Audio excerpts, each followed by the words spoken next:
Benko, Here. Councilmember Husnick, Here. and Councilmember Erickson. Here. Here, I'd like to invite everyone to rise and join us for the Pledge of Allegiance.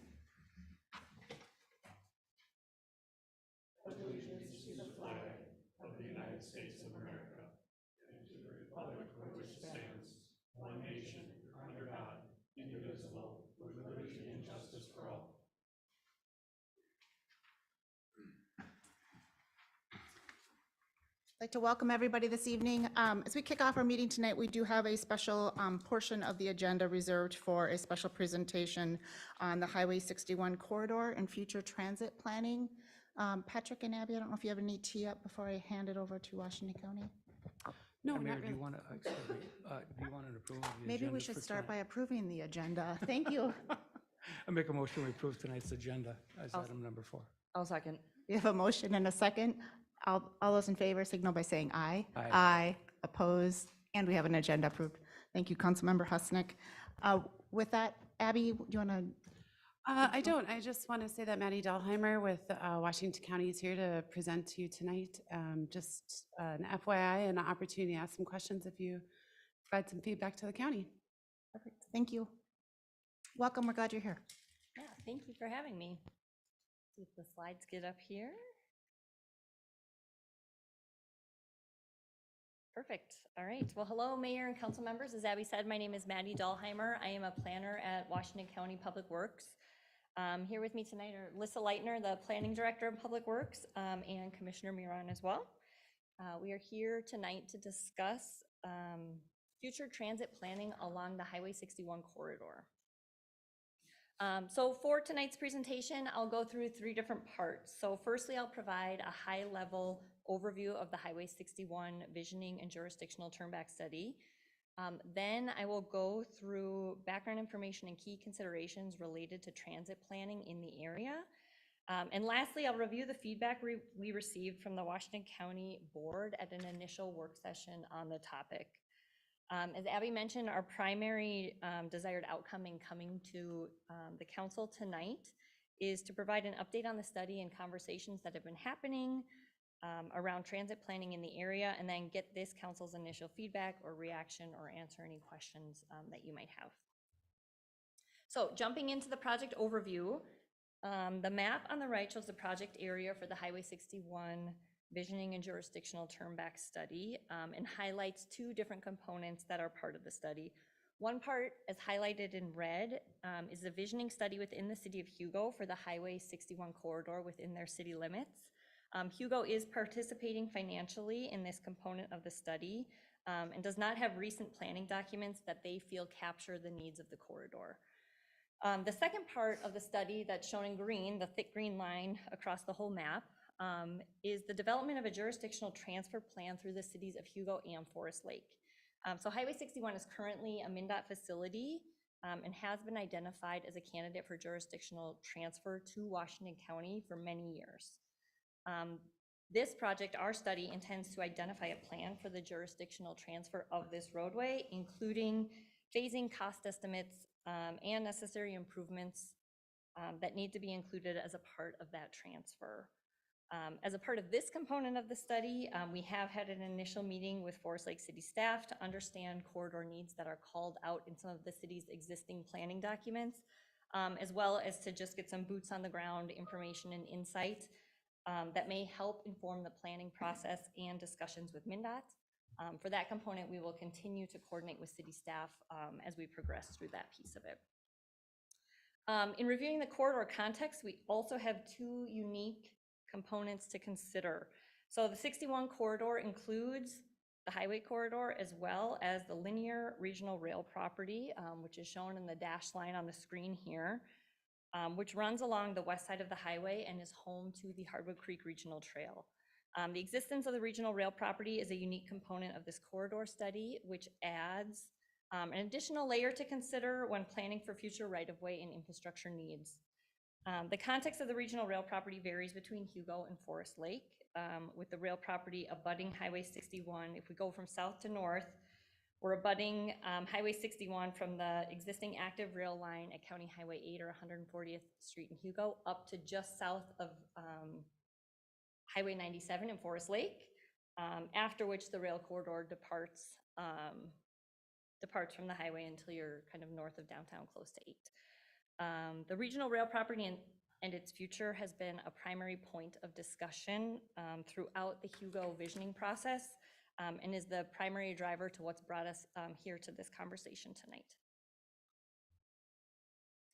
As a part of the visioning study in Hugo, we received a range of feedback, most of which was focused on the downtown area, and several of which continued to come back to 2 primary themes. So one was exploring ways to create a more unified transportation corridor, right? So if we're coming to this study under the background information that the highway will eventually become a county highway, and then we'd have the regional rail property and the county highway under the same umbrella, does that open up any opportunities for how that space gets utilized?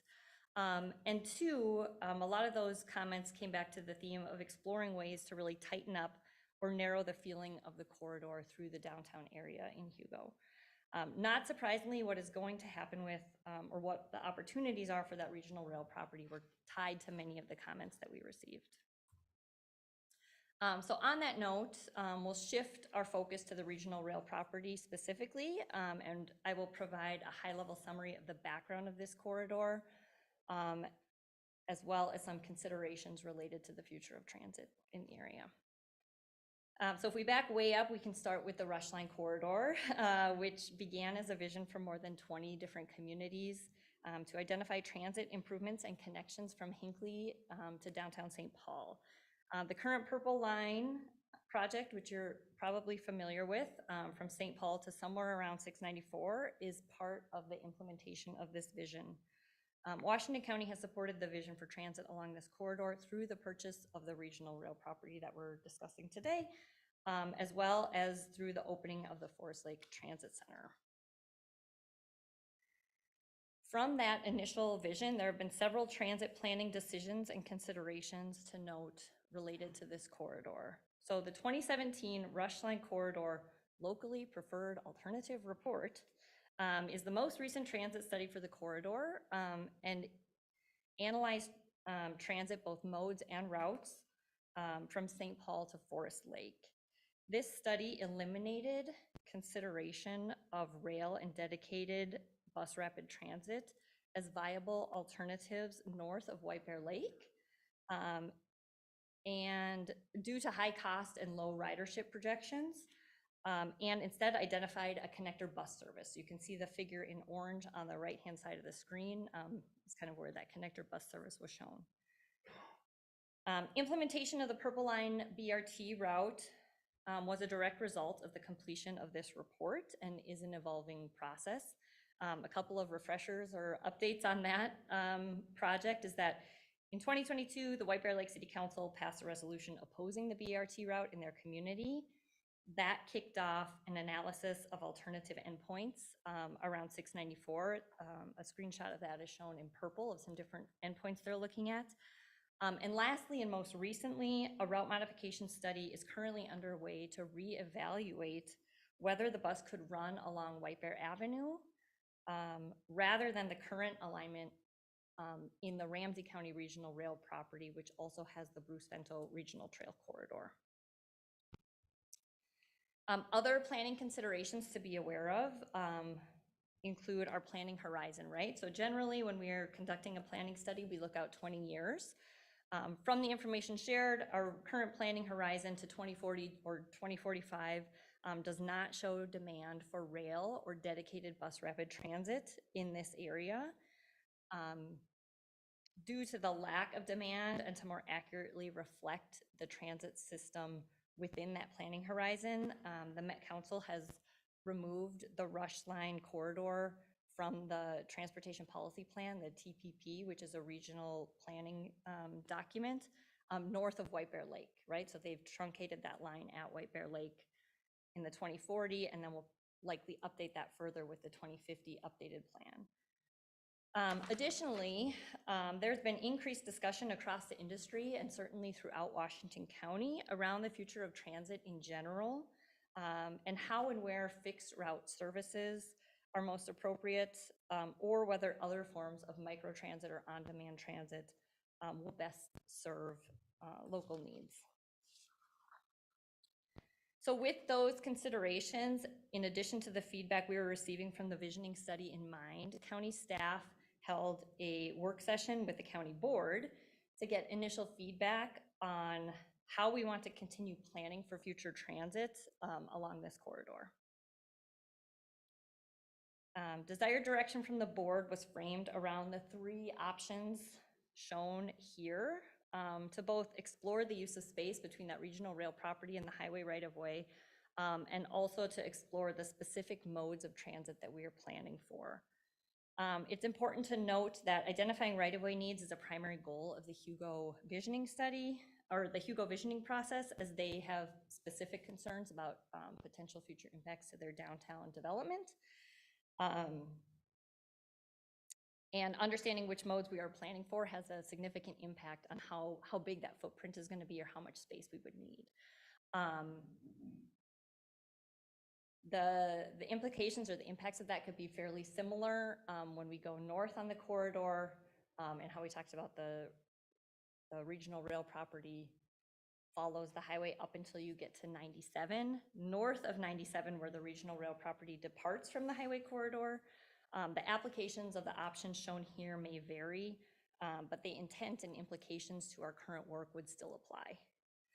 So if we kind of take a closer look at the 3 options that we discussed in that board work session, we've got 3, and they include option number 1, which is maintaining separate parallel transit and highway corridors, right? We have our regional rail property and we have our highway corridor. They run parallel to one another. One is going to be used for our transit needs. One is going to be used for our highway needs. Options number 2 and 3 fall under the same umbrella, and kind of under the guise of, hey, can we treat this corridor as more of a unified transportation corridor in that future where both are falling under county jurisdiction?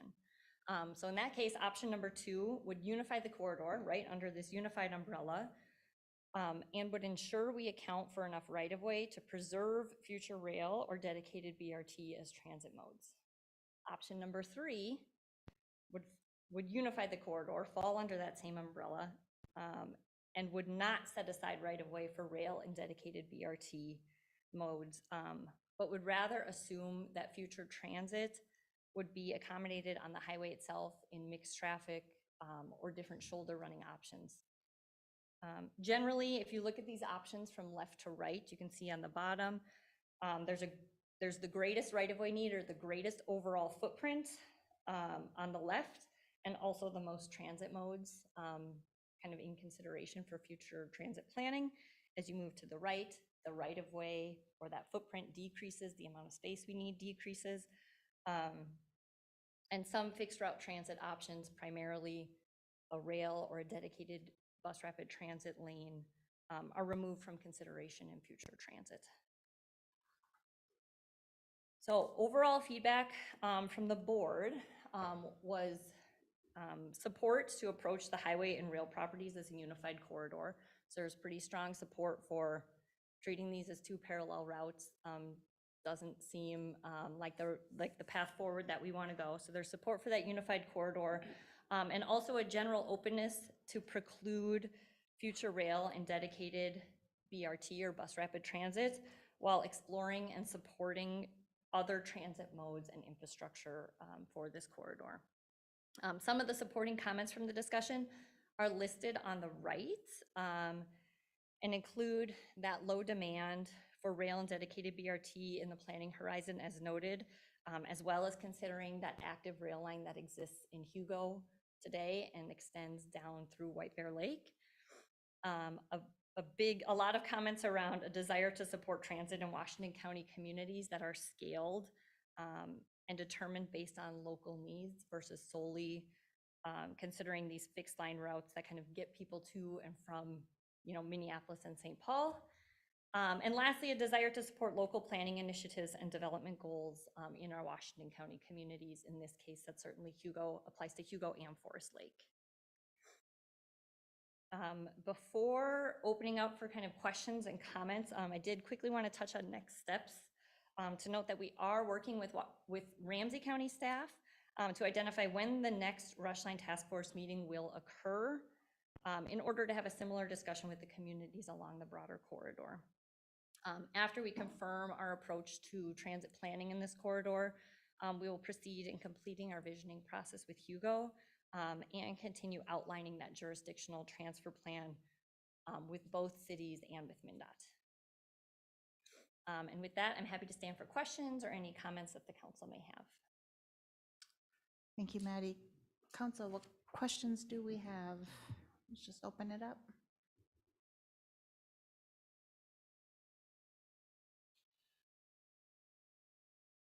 Questions or items of feedback? I'm not sure where this fits in discussion, but just something that comes to mind. I know Commissioner Miron and I have had a number of conversations about just important for Forest Lake to be at the table related to Rush Line when Rush Line was under consideration because of transit dollars that we pay into that system. And I believe those are led through the county.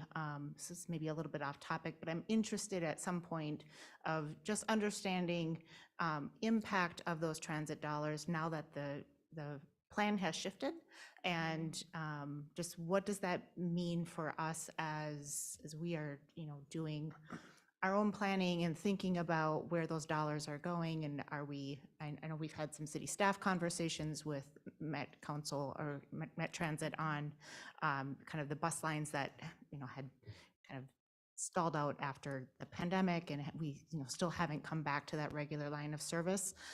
Does this, I guess, the funding behind these plans, is that also part of the conversation that the county is engaging in, or does this fit somewhere else?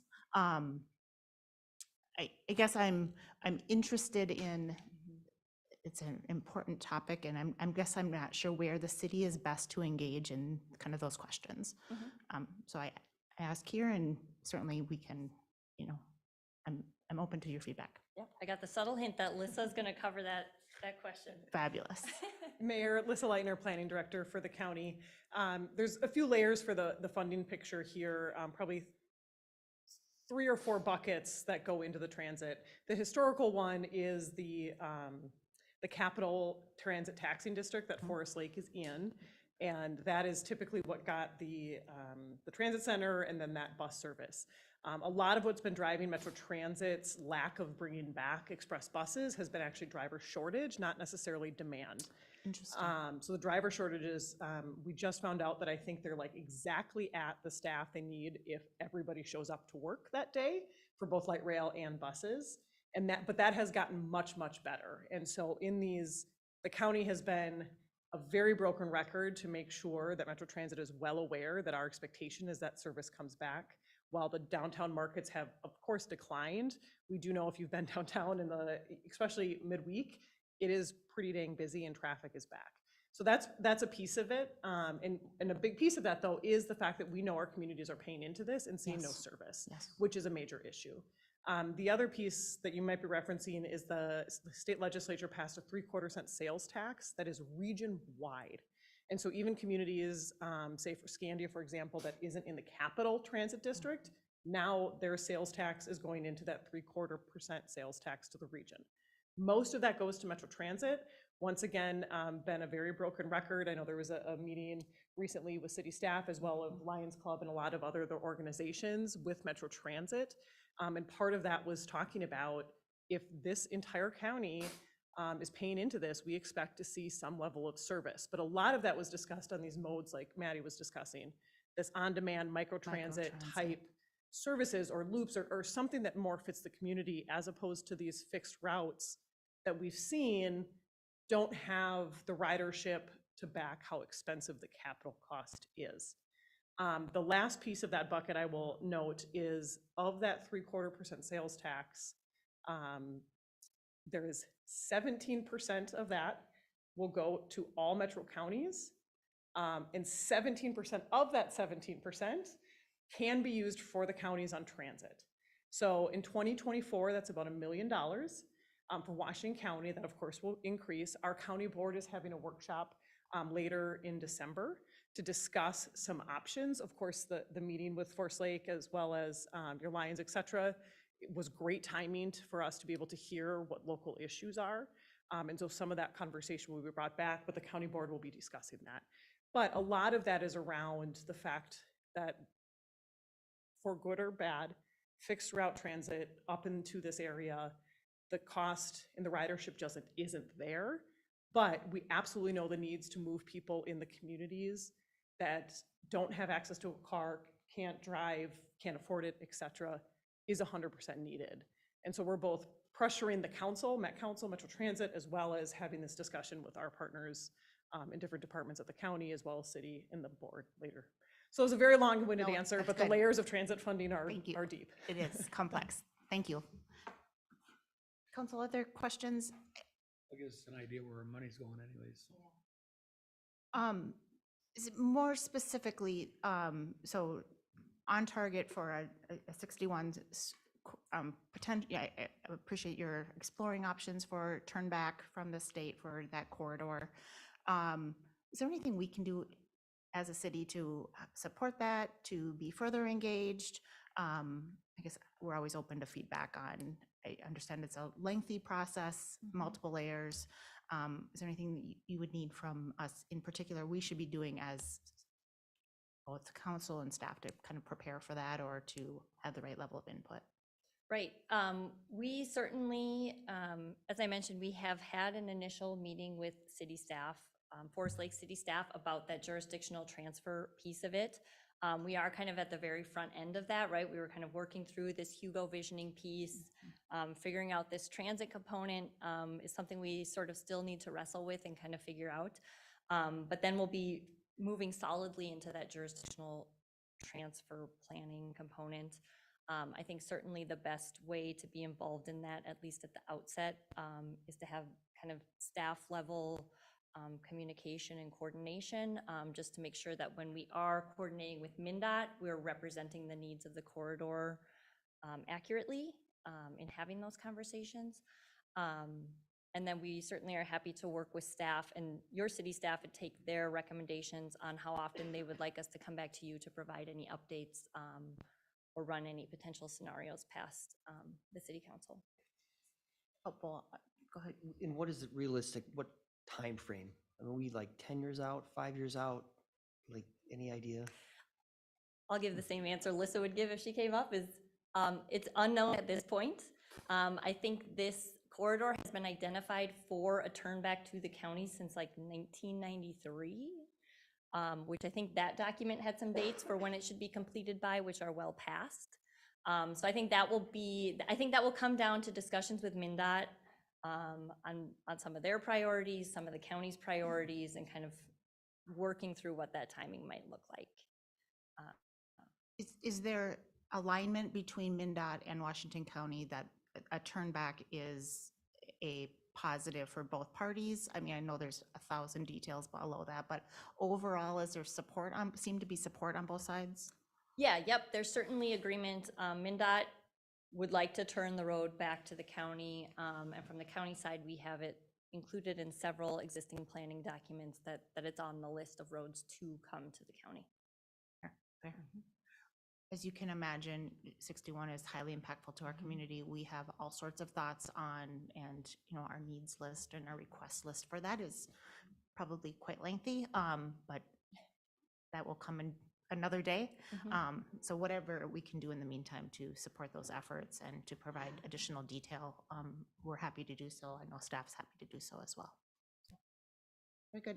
Councilmember Erickson. Just curious, the work that you guys are doing with Hugo, that visioning, how important is that to further that turn back in terms of a time frame? That have any bearing? Right, so the visioning study that we're going through with Hugo right now, the intent of that is really, I mean, I guess as it sounds, is to identify the long-term vision for Hugo. How that will play into the jurisdictional transfer piece is really in kind of understanding the needs of the corridor. So we'll have to find that right balance with MnDOT when we're having kind of these negotiations and discussions of like, this is our broad vision, our long-term vision. these are the issues that we're facing today, right? So we kind of have to have some back and forth with them to understand essentially what we can include in like our cost estimate, right? So this is, there is a transfer of funds that occurs, and that dollar amount gets identified based on the needs of the corridor. So going through that visioning process with Hugo will help us understand what those needs are that we should be considering as a part of that piece. When it comes to the segment of 61 through Forest Lake, we had several conversations with city staff when this whole thing got underway, and the general sense was that the city of Forest Lake has several existing planning documents, including your recent downtown plan, that really covers like, hey, this is what we have identified for needs. So that's primarily, that in discussions with staff will be primarily what we will be using to inform that same piece for the Forest Lake section. That was the dot I wanted to make sure that was being connected, was exactly the downtown plan and some of the specific needs on 61 that are called out, so. That Excellent. was gonna be my question, about how does this affect our downtown? You know? That way you didn't consider the consolidation of the rail with 61. Downtown plan is broken out. And then, even things like, width and turning lanes, and there's all sorts of detail in that plan that would be impactful to 61, so. Good. Any other points of feedback? Any other requests of us? Just to kind of clarify as we're continue moving forward, is there a general comfort from the council or any additional information you would need from us if it were the case that we move forward in our transit planning of precluding that rail and dedicated BRT? Is there a general comfort level with that or additional info we can provide? A lot more options. I think the trend towards microtransit and looking for smaller point-to-point options rather than large-scale infrastructure is just trends. And I know traffic has returned to something pre-pandemic numbers, but work from home options are still not, they're not going away. And so us continuing to have, the one thing I would maybe, this is a little off topic, but something that is always a challenge in Forest Lake whenever we're talking about transit is inter-county situations because of our proximity to Fairview and Wyoming, and also some of the assisted living nursing home facilities in Chisago County as well. It's just always something that we need on the table. But specific to your question on the slide, I also would agree that precluding rail dedicated BRT is seeming to be the right option. Councilmember Huss or Roberts or Valento, anything further to add?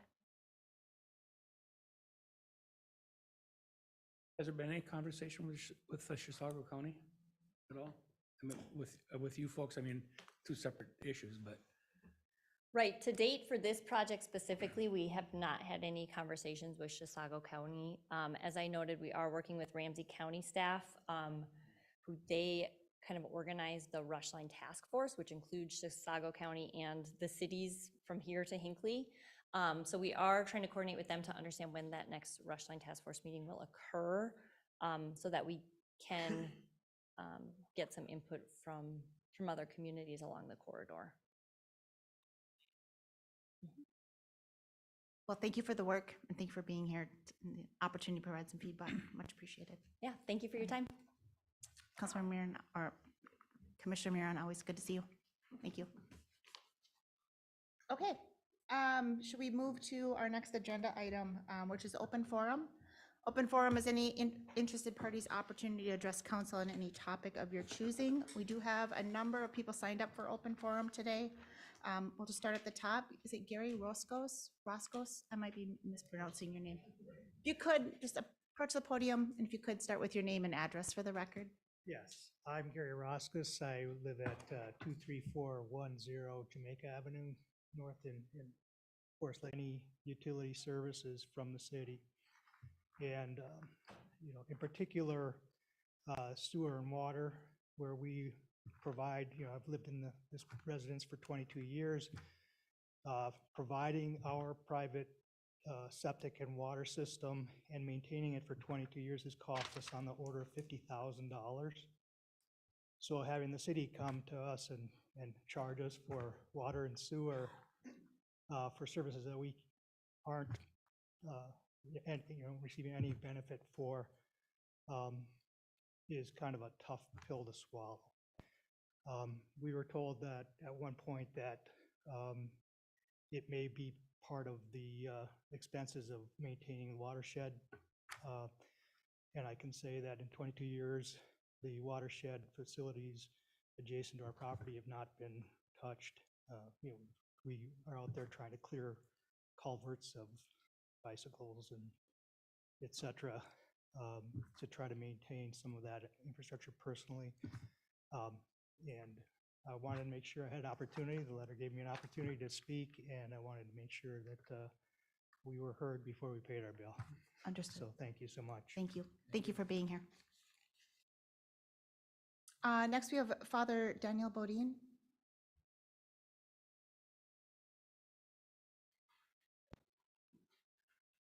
Welcome.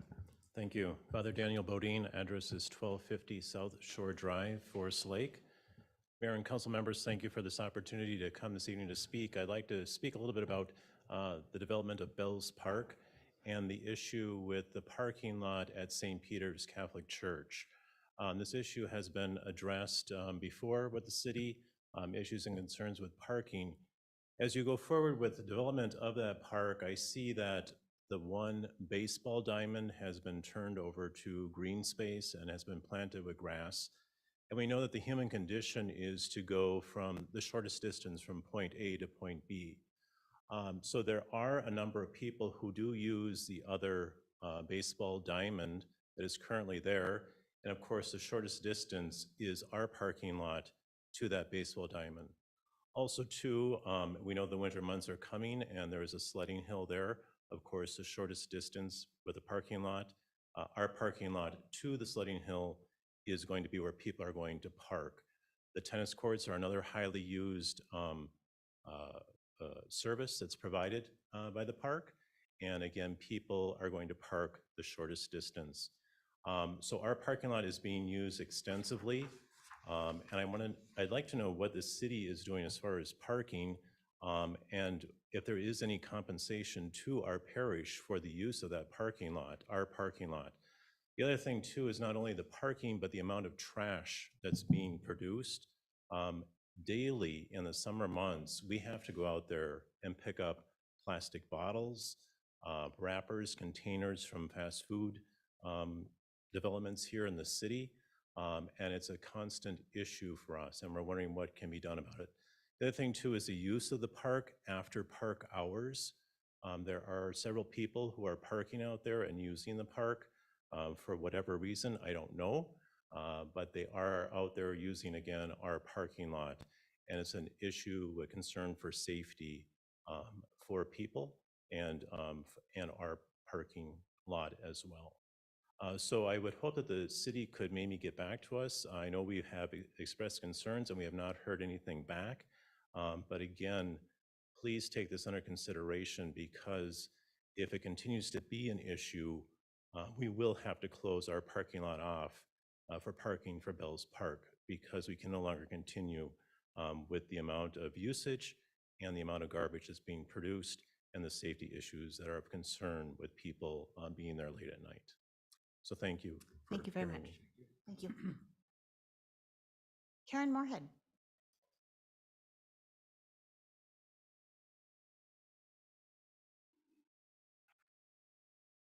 Good evening, Karen Moorhead, 943 Southeast 12th Avenue, Forest Lake. Mayor and City Council, I don't have to speak much tonight because you've heard me before. The problem is I haven't heard from you. So it was a year ago when 5 out of 7 of us resigned from the Park Lakes and Trails. At that time, we thought we had done a pretty good job of being a commission and working hard with the city and doing our job. So we thought for sure there might be someone who was interested to know why 5 out of 7 would quit all at one time. It was crickets at that time. I did run into Abby shortly after that. She was brand new. And the only comment we got to talk about that day was that they're going to do a different kind of commission. And I said, well, of course, then they'd want to know from the 5 out of 7 that resigned, what could be done differently to make it a better commission. Crickets, nothing. About 4 months ago, I was before you again, to let you know the concern of Forest Lake residents when you get treated like that. And people talk, so they all know, and they ask, what are they going to do? So all of a sudden, Belts Park comes up, and I get a lot of questions because I've been with the park situation for about 30 years. I don't know. I have no idea. No plan, no vetting. As far as I know, there's been nothing in the paper. And now I find out that tonight you're going to be voting on up or down. And I'm here to say I'm sad to say I'm not going to be in favor of moving forward, even though it's been 3 years behind that we should have been on this and getting it done. But tonight I stand here to say, no, I don't think you've had enough community input. You have not had a commission. You've not asked anybody who was on the commission. And so I reached out tonight to one of the two that stayed with the commission. I thought, well, surely those two were being asked. He was absolutely dumbfounded that this was coming to be. He has had no calls, no questions. He's not been invited to a meeting. He was asked to go to one meeting on some other issue, and there was a school thing, he couldn't make it. So he again was as perplexed as I am as to what in the world is wrong with the community that you don't care to ask them their opinion. Now, I wouldn't have even known this until Father Bodine mentioned that he had not had this contract yet between the city and the parking. That started, I bet, 3 years ago. I don't know, some of the kids that were designing that park are graduating college now, so it's been a long time. But at that time, we were trying to get together a plan for the parking lot with the church as well as the park. Nothing has been done. Nothing has been done with that. And here we are trying to ask a council to vote up and down when you may have to park who knows where. Certainly South Shore isn't going to take anymore. 11th can't take anymore. So if you don't have the church parking lot and a really nice agreement with them for a partnership, I don't know where you're going to put the cars for your brand new park. And it reminded me of another thing similar when Castlewood was before the council. They forgot to ask the neighbor, Max, about the condition of building a brand new building next, which could possibly have been competition. And again, didn't ask the neighbor for any kind of consideration before it was done. So you didn't learn then. It doesn't look like you're learning now. So I'm hoping that something can be done tonight that can delay it until a community can vent this whole, it's a lot of money. I don't know, 2 million maybe? And when you're making those kind of decisions, I think you'd like to have the public behind you. Thank you. Thank you. Abby, do we have anybody online for open forum? Yes, we do. I am going to unmute Terry Steenblock. Can you? I can. Can you hear me? Yes. You sound good. Awesome. Thank you. I was looking for the meeting online tonight and I noticed, excuse me, I noticed a Zoom option, so I thought I would call in. I did send you all an email, but I'd like to take a moment to read my email since I am able to at least virtually be connected today. So due to an injury, I wasn't able to be there in person, and I did want to share my thoughts at the open forum. As the former Parks Commissioner, it saddens me to have to send this email, but I think that it's the most prudent decision, and I hope at some point the city takes seriously the feedback of the citizens and the commissions that you have or have had in the past. As you know, you have had you have not had a Parks Commission for about a year now. And it was approximately a year ago that most of us resigned, and we sent you a letter advising the reasons for the commission resignations. We were never contacted in relation to the feedback we provided or asked to discuss it with the mayor or any other member of the then city council.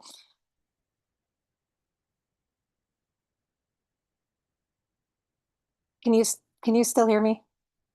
Can hear you. Yep. Okay.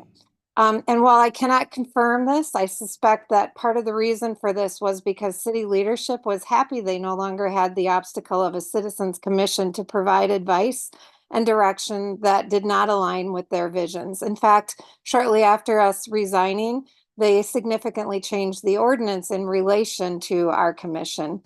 The loss of this commission has resulted in the loss of a commission that could review and vet issues, proposals, and projects and make recommendations prior to them coming to the council.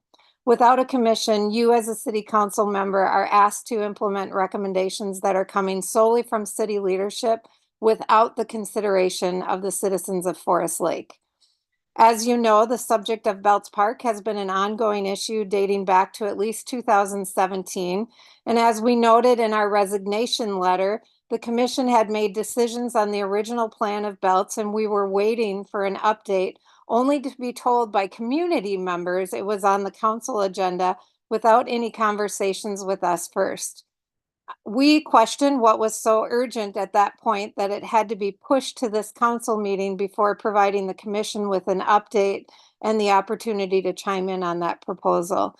In watching the city council meeting where this was discussed, Abby left out some key details the commission articulated on several occasions. Things such as no sprinkler system and being sure not to remove the fencing because we were concerned about safety issues. She had to be prompted by Council Member Bystrom to ask about these things, and she still admitted one piece of that conversation during the council meeting. Having a plan go to the council that was not reflective of the commission and the feedback we provided was done intentionally to align with city leadership desires versus the feedback of the commission. And it's disappointing to say the least, and it demonstrates the city leadership is driving this project. They are hoping by creating an emergency for you all tonight, as reflected in Dave Adams' memo of basically act now or it will cost you, that you will be pushed into making a decision. Bring up the project one day, don't mention it again for months on end, and now all of a sudden it's time to spend money. In reviewing the plans attached, they do not align with the original feedback that was provided by the commission, nor do they align with a copy provided in January of 2022 to the commission. This is even further indicative of a project that is city-driven. The phases in Dave's memo do not align with phases that were brought forward to the commission either.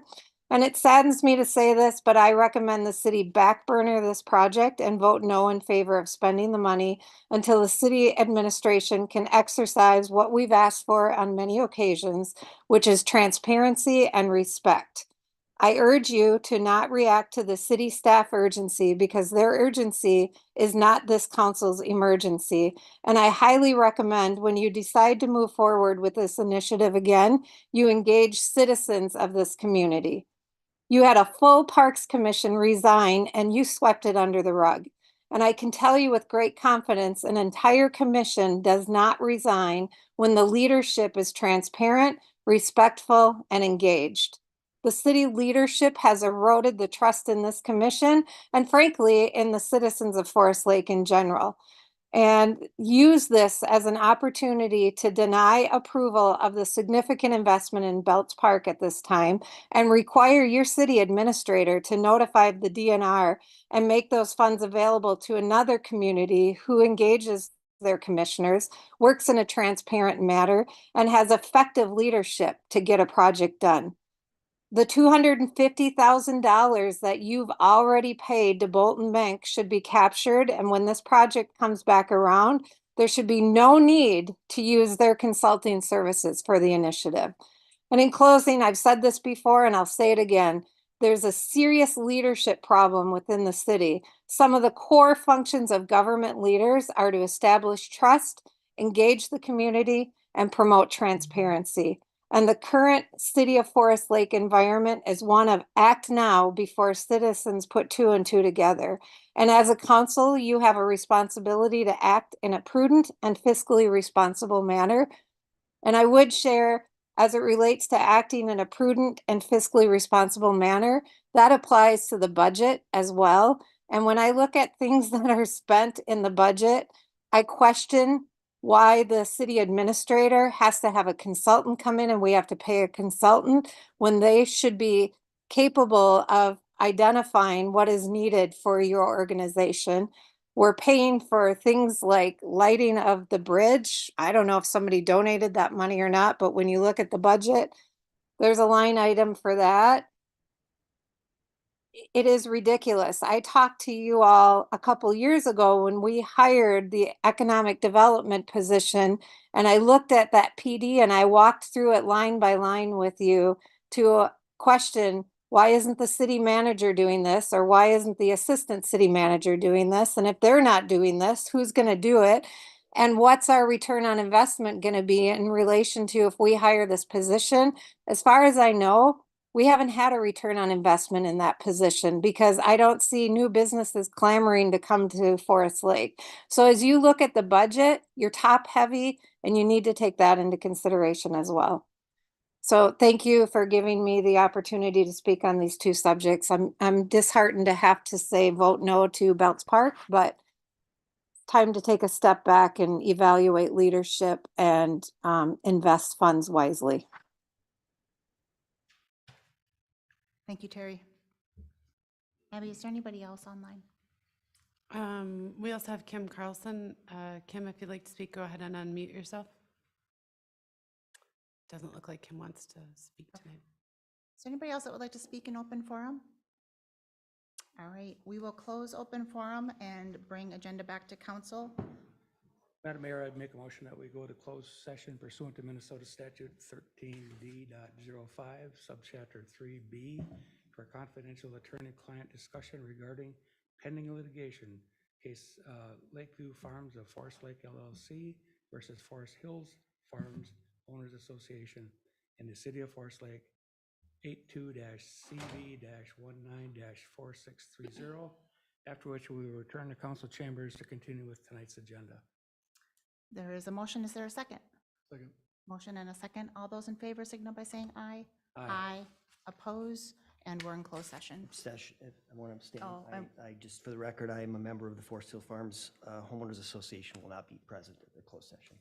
Thank you, Councilmember Roberts. All right, we are in closed session.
All those in favor signal by saying aye.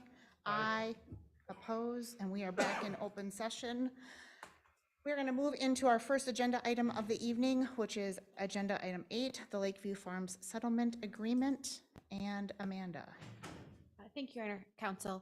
In your packet this evening is a settlement agreement related to ongoing litigation that the city has been involved in for a couple of years. It is relating to a property boundary line dispute between a property owner, the city, and then a third property owner. In the settlement agreement, it's a very standard settlement agreement whereby the three parties have come to agree that the lot line will be shifted. A portion of what is currently city-owned property will be moving to the property owner to the north. In addition, a portion of the adjacent property will also be moving to their property to the north. Included in the settlement agreement is the standard release language where all the parties are releasing each other from any claims related to this matter. In addition to that, as exhibits are legal descriptions and surveys of the new parcels that will be created as a result of this, as well as the zoning applications necessary to effectuate that change in ownership.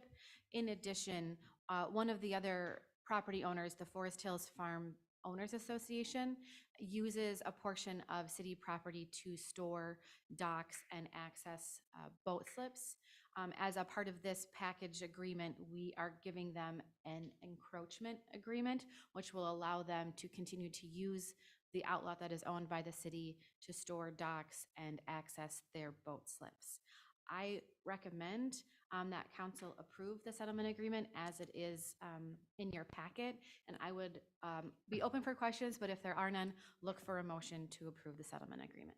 Very good. Thank you, Amanda. I would move that council approve the Lakeview Farm Settlement Agreement. Is there a second? Second. We have a motion and a second. Any discussion on this item? Hearing none. All those in favor signal by saying aye. Aye. Oppose? Abstentions? Same. One abstention. Thank you. We are going to move into our consent agenda. Council, this evening for your consideration, our consent agenda items 9A through H, and then J and K. And I'll note for the record that item I has been removed and K has 3 parts to it. Is there a second for the consent? Second. Motion for the consent agenda, a second from Councilmember Erickson. All those in favor signal by saying aye. Aye. Aye. Oppose? And consent agenda is approved. All right, we'll move to our regular agenda. First item for our regular agenda is item 10A, which is consideration of resolution 11/27/2301, ordering certification of delinquent utility accounts. And who's walking us through? Kevin, thank you. Kevin, go ahead. Mayor and City Council, in front of you is a resolution for certification of 2023 delinquent utility accounts. This is an annual certification process where amounts that are unpaid on utility bills are certified to property taxes. Affected utility accounts and owners were notified via letter that was mailed out earlier this month of any pending certification going to taxes. With that, this list right now is the accounts that were affected by that. There are payments that have been being made. The updated amount will be brought forward to City Council for that final amount at the next scheduled City Council meeting on December 11th. So to go along with the approval of this resolution, there's also required to hold a public hearing where any citizens can come in to voice their concerns regarding any assessment that that is pending. Thank you, Kevin. Before we open public hearing, any questions? Councilmember Erickson? One, I noticed there's one that's a pretty significant amount of over $30,000. I've got to believe that's a commercial property. There was some billing irregularities in the past we've talked about. Is this one that maybe got caught up in that, or? This is a property that we've made multiple attempts to get a hold of them to rectify the issue, to get them to pay, to make sure that they have any questions on amounts that have been unpaid regarding some issues with their utility account, and we have not been able to make contact with them. So therefore, we have sent them now this letter saying that they will be sent to certifying taxes. I've not specifically looked at that account to see if they have indeed paid or had contact has been made. But yeah, it does go back to some issues with their bill. And just to clarify, so there is still an opportunity, should they reach out to get that corrected if needed? Correct, yes. So understood. the amounts included in the packet includes the principal amount plus the 18% fee that would be sent. If they do come in and pay before it gets sent to the county for taxes, there is no 18% fee. That is only if they get sent to the county. Has this property been a issue in the past? Because it seems like we always have one or two like that. I would have to look specifically into that property to see if Okay, they've been. just curious, because it seems like we always have one or two of those really high ones that are. They're usually, there are some accounts that always just don't pay their utility accounts and they always get certified the property taxes. That's how residents or commercial properties do their business. We just look at it as if they haven't paid, that we give them notice that, letting them know that they haven't paid. They have time to come in and rectify the issue, to pay that before it goes to the county. They come and pay, we take it off, doesn't go to taxes, and we move forward. And if not, then it gets sent to taxes. Thank you, Kevin. Any other questions before we open up public hearing? All right, as Kevin mentioned, we do have a public hearing scheduled on this item. I will open that public hearing now. If there's anyone that would like to speak on this topic, please come forward, and public hearing is open. Abby, do we have anybody else online that may want to speak? Only if Kim or Terry would like to speak to unmute themselves. Doesn't look like that. Ask again, is there anybody that would like to speak in the public hearing related to the delinquent utility accounts? All right, seeing nobody come forward, we'll close public hearing and bring conversation back to council. Council, any final questions before we consider a motion? All right, I'm ready for a motion if anyone's ready. I make a motion that we adopt resolution 11-27-23-01, ordering the certification of the delinquent utility accounts. The motion, is there a second? I'll second. We have a motion from Councilmember Husnick, a second from Councilmember Valento. Any discussion? Hearing none. All those in favor signal by saying aye. Aye. Aye. Oppose, and motion carries. Our next item is Resolution 11-27-23-05, accepting donations for Hometown Holiday. And I'll Abby. present this, Mayor Bain. Members of the council, the city has received donations from Xcel Energy, LaBelle Real Estate Group, iSmile Orthodontics, Kearney Insurance Services, and Kodiak Coffee for Hometown Holiday this Friday. For you is Resolution 11-27-23-05. Staff recommends you approve with gratitude. Thank you, Abby. I would move that we approve with gratitude Resolution 11-27-23-05, accepting donations for Hometown Holiday. Is there a second? Second. We have a motion and a second from Councilmember Erickson. Any discussion? Hearing none. All those in favor signal by saying aye. Aye. Oppose, and motion carries. Okay, our next item this evening is consideration of Belts Park. We do have two items on the agenda for consideration. My recommendation is that we kind of take the conversation in whole, have conversations about kind of both items together, and then we can decide how to proceed. Does that make some sense? All right, and Dave, it looks like you're ready to kick us off. Yep. So Mayor and Council, as my memo kind of goes through, this has been dating back to about 2018, or the resident pointed out 2017, I guess. I kind of gave a brief timeline of the last, since January of 2022, so about the last 2 years of kind of how we progressed through that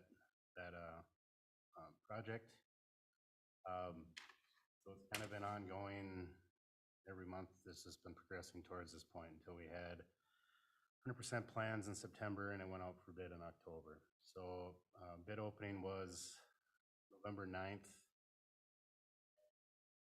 There's a lot of questions with the pavilion as it was project manual. And as you can kind of see from the bids, it ranged from as low as just a little under 400,000 up to 1.5 million. Something that wasn't reading quite right to get that bit far of a spread. So that was somewhat concerning. We did pull it out as an alternate, so that would be something you could accept or not accept. At the end of the day, the bids came in, base bid, the lowest base bid, about 40,000, just a little under $40,000 over budget. Take the base bid and the alternate together, it'd be about $125,000 under budget. So both of those did not hit the mark. We're just looking for direction tonight. I mean, typically you come and say, yep, we're under project bid, we did job, and let's go with the project. But I think being the budget season and we're faced a pretty high percentage of levy increase. It's hard to ask for another $125,000 of the bunch of options. You could accept the base bid and reject, which would be the site work. You could reject the pavilion. You could accept both of them, or you could throw both of the bids out and either rebid it, try to alter what it is. A lot of the work, that site work, is ADA compliant stuff that you can't really out or put in. It's, sidewalks and fed ramps and ways to access the equipment. So that's one tough thing that I don't know how much more you can take off. And then the second part of the memo is the playground. So that goes hand in hand with the site work. So you could accept the site work and the playground. You just won't have a pavilion built, or again, you could table everything and rethink this. So, and staff is looking for suggestions, discussion, and direction to see where you want us to go. Happy to answer any other questions. Thank you, Dave. Council members, questions, thoughts, feedback? Who wants to kick us off? Want to start? Well, the timing is sure wrong right now, that's for sure, Yeah. as far as I'm concerned. So maybe just a couple thoughts to kick us off. When multiple parties from multiple directions and multiple perspectives are saying, maybe this isn't the right time for this project for a number of reasons, I have to start to listen to that. This project is challenging in a whole host of ways, and this project has spanned multiple councils, multiple budget cycles. The project itself is tiered, planned over multiple years of construction phases. And more recently, I think council's had a really robust discussion on where we are with 10-year plan and where we are with overall general fund appetite. And all of this is kind of coming together at the same time, which makes this both timely and challenging. So,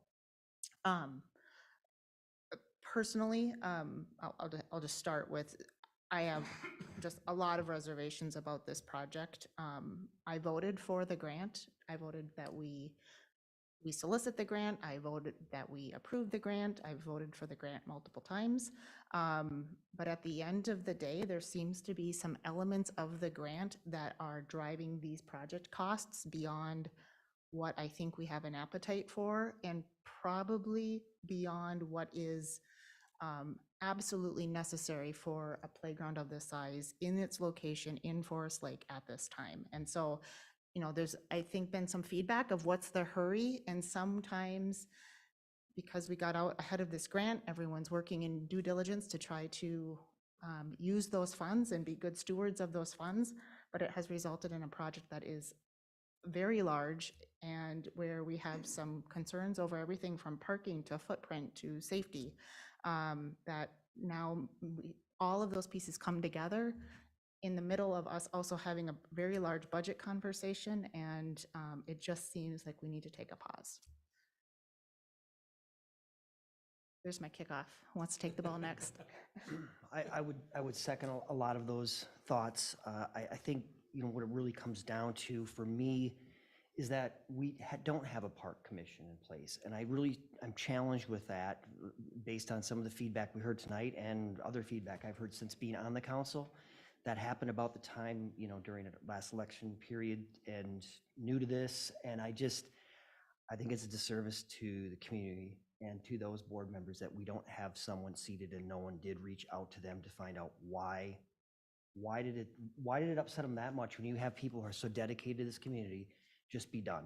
That, and I know some of these individuals, this town means everything to them, and I think that we owe that to the community to not do anything here until we get a commission in place. I feel strongly about that, and that's for me.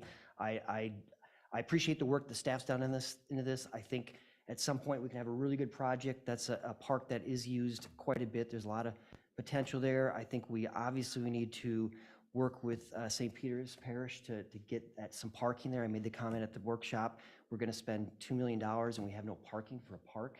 I get it's a neighborhood park, so there's a lot of people walking, but I'm challenged with that as well.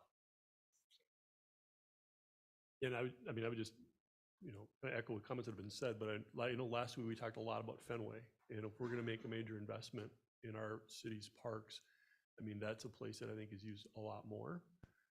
And so, you know, if we're going to invest in parks, let's look at that. And I agree that, I mean, we should have a commission and that should be, you know, community led. Any other points of comment, feedback? When this all started, it was started out with a $300,000 grant from the DNR, which sounded okay, but then the thing just kind of kept ballooning out of shape, and it was never intended to be from day one. And so right now, I think it's time to fall back and regroup. I will also say, I wish we had a park commission that was in place. However, I also believe that we owe to a future park commission an understanding of what does the plan look like related to long-term park funding. And that has been a conversation that we've had some really good conversations on this year as part of that 10-year plan. I think there is an underlying challenge related to this park, this size, the budget, related to overall park funding and what does a long-term park plan look like? What does the funding of that look like? And how does that impact our general fund? We are now at the spot with parks that we were maybe 3 years ago with streets, where we're starting to have a better understanding of what the impact is and how all of those pieces fit together. But if a park commission is going to be in place, they need to understand, and we owe it to them, of what is that funding. And one of the fundamental feedback I received in those resignation letters was around concerns on what are we being asked to do? And I think that's a fair question, and we owe that of what is our long-term commitment related to, are we just doing maintenance? Are we doing park development? And what does that plan look like? And we've got great community members that want to provide feedback to that and want to be part of that process. But we as City Council need to be committed to that long-term funding strategy. I think we're a lot closer, but that's been an evolution. And because 2 years ago, our long-term commitment was virtually zero. We were just completely dependent on development dollars for new. And that does okay until it doesn't. And we're at that spot where that's no longer enough. And I think we need to be part of setting what is our commitment to that 10-year plan. And I think we've made good progress, but that is a key input point that then, okay, great, that is the plan, the community's rallied around that. That is kind of the budget parameters that we're looking for. Are we talking about a $500,000 park, or are we talking about a $2 million park? We can, go to the community now and get that input, but we have to be committed to some base level funding, and I think we're close, but to me, that's been a missing element on why I've been very hesitant to bring a new group together. Let's remember, this will be the third restart of a park board. This wasn't the first park board or park commission that has turned, had a almost nearly 100% turnover. We've done this a couple of times, and so if we're going to put in a third, and we should, let's do it right and with the resources that they need. And I think, some commitment to long-term funding so that guides the park plan. Those pieces need to go together. So I think, council's done a lot of work on that this year. We're getting up, we're having a lot of budget conversations. I think we're a lot closer, and I really look forward to seating a new commission. I would tend to agree that the financial part is a big piece of it, but also just being ambassadors of the city, helping out at 100%. Arts of the Park, doing the corn feed. That's something we've missed this I would last agree. year. I and would agree. I understand the money piece of it, but as early as in 2 weeks, we'll have a dollar amount that they'll have to work with, and we have a 10-year plan with some dollars there. So to your point, we have made some strides, but it's just not all about the money. Understood. Understood. I think with that too, it's about prioritizing parks, and the conversation has always been that where's the money for the parks, and I think that's really started the last couple of years, and that's important. But on top of that, not only is it about money, but it's with that park commission, getting them all as a collective, discussing the priorities of parks and where do we want that within the next year, 5 years, 10 years, etc. And prioritizing, do we want to put that money towards Fenway, Belts? Do we have other places in mind? And so I just think creating a plan that suits the city. Well, so tonight we have before us a plan and proposals in front of us related to Belts Park, both for site plan as well as equipment. Based on the feedback we've had in recent conversations related to just overall budget and prioritization, I think we need to take a pause. And I think we should, so there's some things that need to, what does pause look like? There's some things that need to be defined. I'm not making a motion, I'm just kind of tossing out some kind of a punch list of things that we would need to consider. There is a grant that we have been granted that we would need to somehow unwind from. And then to just think about what's next. There are some site items that have happened with Belts Park, some fencing that's been removed, some groundwork that has been done. I think we should ask staff to kind of come with a plan of what does the next 3-4 months look like for Belts Park until we're able to kind of get back into project mode of what might kind of a secondary project look like, or a version 2, let's not call it secondary, but 2.0 Belts Park, what that might look like. I think there's some staff work to tee that up, but I'm open to kind of council's thoughts on Well, I think what that looks out like. of that list is reach out to St. Peter's, because there's going to be snow falling eventually, and getting some sort of an agreement in place or conversation going about parking, I think would be critical. Quick question on that. Have we had a parking agreement in place that has expired, or have we just never had a parking agreement, or? There's been no parking agreement. We have contacted St. Peter's in the past, and we're working towards an agreement somewhere at that level that something happened there, whether it's which side, I can't tell you which side. Fair. But there was a framework of an agreement at one point. But we've never had a we've parking never had agreement, okay. Aside from sledding, I don't see much happening at Belts Park in the next 6 months, maybe 5.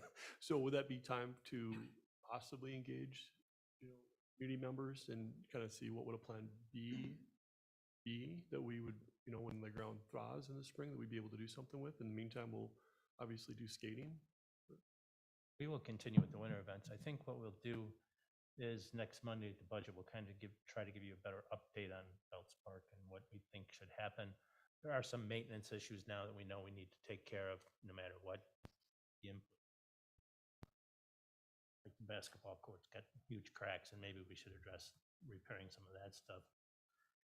And then take a break and see what else in the park, redo what needs maintenance-wise, safety-wise, which is both of those tennis courts and the basketball courts. But other than that, regroup and when the park commission's reformed.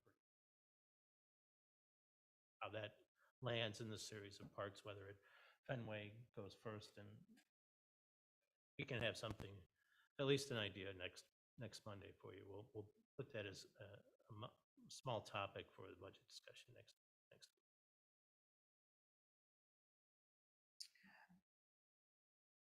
Any other punch list items anyone would add to that kind of request of things to be considered by staff?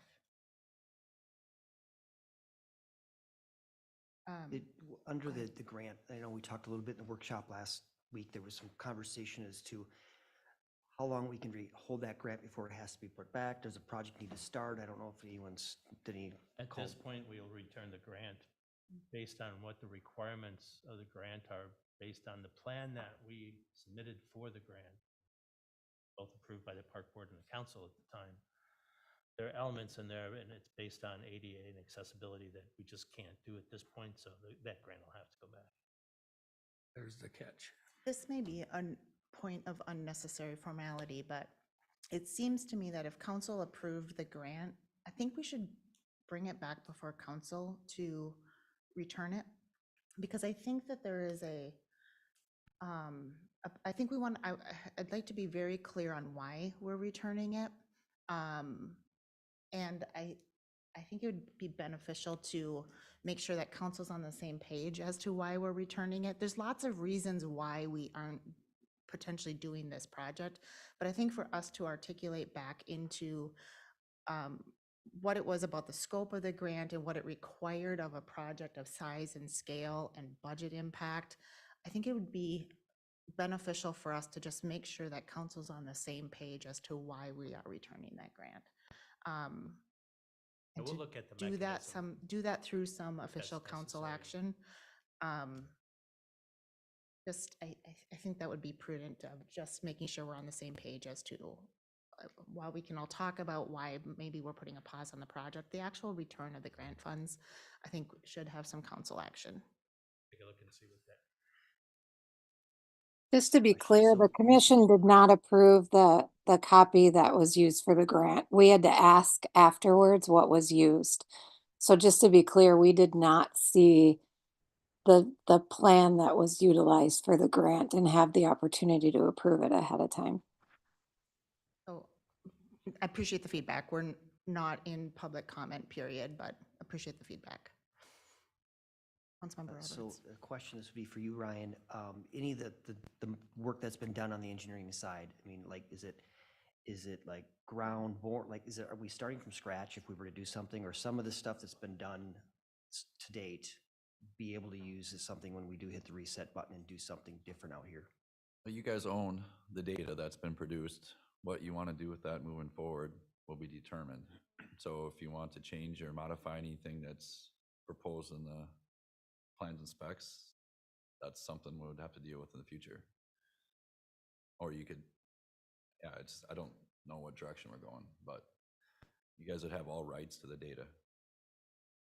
And presumably some of that could be used for a different plan that's somewhat, maybe not similar, but just, if we're talking about ball fields and irrigation or pavilion, I mean, that stuff's already, if we're doing different components of it and maybe not doing the full scope of it, I mean, some of that I would hope could still be used, the engineering pieces of it. Yep. If you shift stuff around, then you're going to change some grades, right? So then the grading plan would change, when you get into the weeds on stuff like that. But I think those are details to worry about when you guys decide what route you're going to go. Right, I just asked because, money's been spent and here we're stopping it. So I'm not real comfortable with that, but it's better than putting, bad money after worse money type thing situation. And we haven't spent that full 250,000 Bowman. That continued through the whole project. So that was construction management and that as well. So we're not at that full amount. So there's still money left over. Good.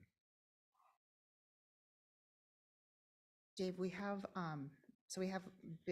we've received bids and you have a quote for the equipment, playground equipment purchase. Do you need us to make a motion to reject? Is that the proper action That we're would be looking for a helpful, yeah, pause. if you would like to reject them and then just not approving the purchase of the playground equipment. Understood. Thank you. Before we move to action, I guess any points of discussion? I guess I would also say just to the public and those that are watching the meeting, this conversation is very much tied in with what is being considered for budget. We do have another budget workshop scheduled in a special meeting next Monday. That is 6:30, open to the public. And then we do have planned consideration of our budget. I'm sorry, 7 o'clock, thank you. Thank you. 7 o'clock next Monday is a special meeting for budget workshop. And then we do have our first meeting in December is council's first official consideration of the budget. And there is also a planned truth and taxation meeting for that. So there's plenty of opportunity for public comment. Again, I can only speak for myself, but the consideration of that full budget and the 2024 levy that is being proposed really weighs heavily into my consideration of this project. We would love to be able to do, I would love to be able to do additional playground projects and do this type of development. It is needed in our community. I think it's a question for me personally of this project at this time, at this dollar amount, just makes me push pause. And so just want to provide that additional context. With that, and kind of back to consideration of what it was on our agenda this evening, I would move that council, in front of me, I would move that council reject the bids that were submitted and also not approve the playground equipment purchase as presented in staff memos today. Is there a second? I'll second. We have a motion and a second. Any further discussion on this one? Hearing none. All those in favor signal by saying aye. Aye. Aye. Oppose? And motion carries. Thank you, everybody. Okay, we do have a number of budget, or I'm sorry, not budget, discussion topics on the workshop or on the agenda this evening. As we go into these discussion items, these are intended to be more informal working sessions of council. Anything that we're talking about that requires official action will come back before council at a future meeting. And with that, let's jump right in to the first item, which is our 2024 fee schedule, proposed changes, and a draft ordinance. Yeah, before you tonight, City Council, is the proposed fee schedule for 2024. The majority of the changes you'll see is formatting more than anything else to make it more easily understandable, not only to staff, but also to residents and officials. Not to go through every fee, if you want to, we can, but some of the major changes include a structure for administrative citations. We talked about going down that road in 2024 to start to enforce some of our codes and property maintenance. That includes that fee structure is included in the new fee schedule. One of the other major ones is a change to the Parks and Recreation section where we've outlined a little bit better facility rentals, athletic facility rentals, tennis and pickleball courts, if somebody wants to reserve them and have them.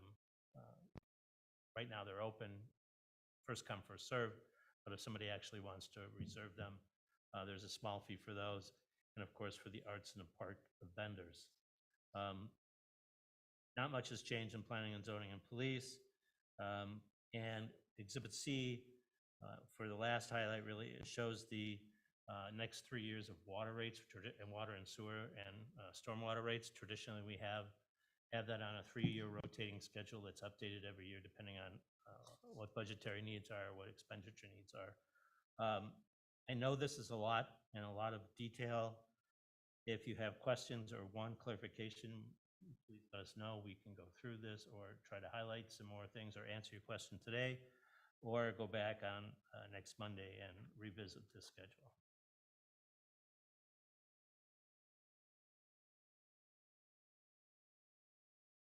Council, anything jump out as points of concern or feedback before we consider for adoption? Yep. Councilmember Valento. I brought up before that variances and the fee schedule for Forest Lake is an even 500 across the board. And I've noticed for other cities, they like for most of the cities surrounding us, there's two categories of commercial and residential.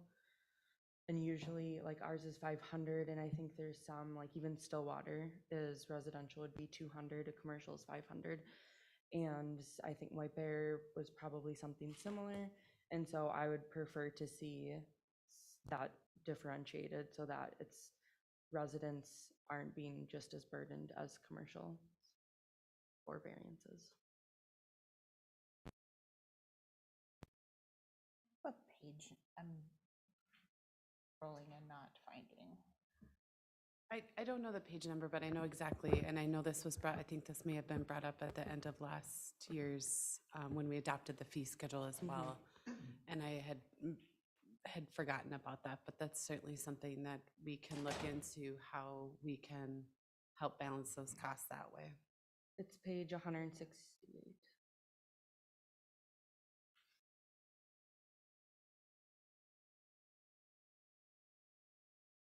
Any other questions or points of feedback?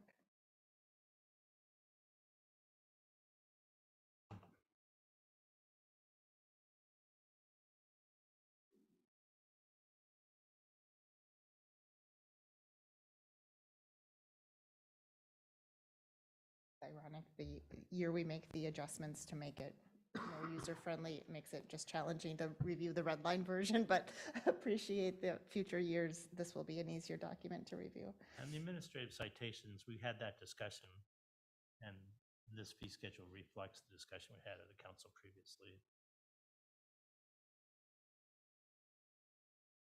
I guess, so would it be next course of action that this would come back next council meeting for adoption as? Yes, this will be part of the budget adoption.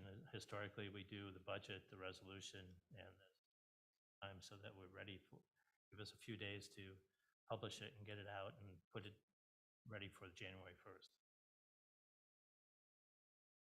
Without there being any further comments here this evening, maybe next course of action is if anyone has any points of feedback they would like to see, certainly get that into Patrick prior in the next week or so, so that that can be considered as part of our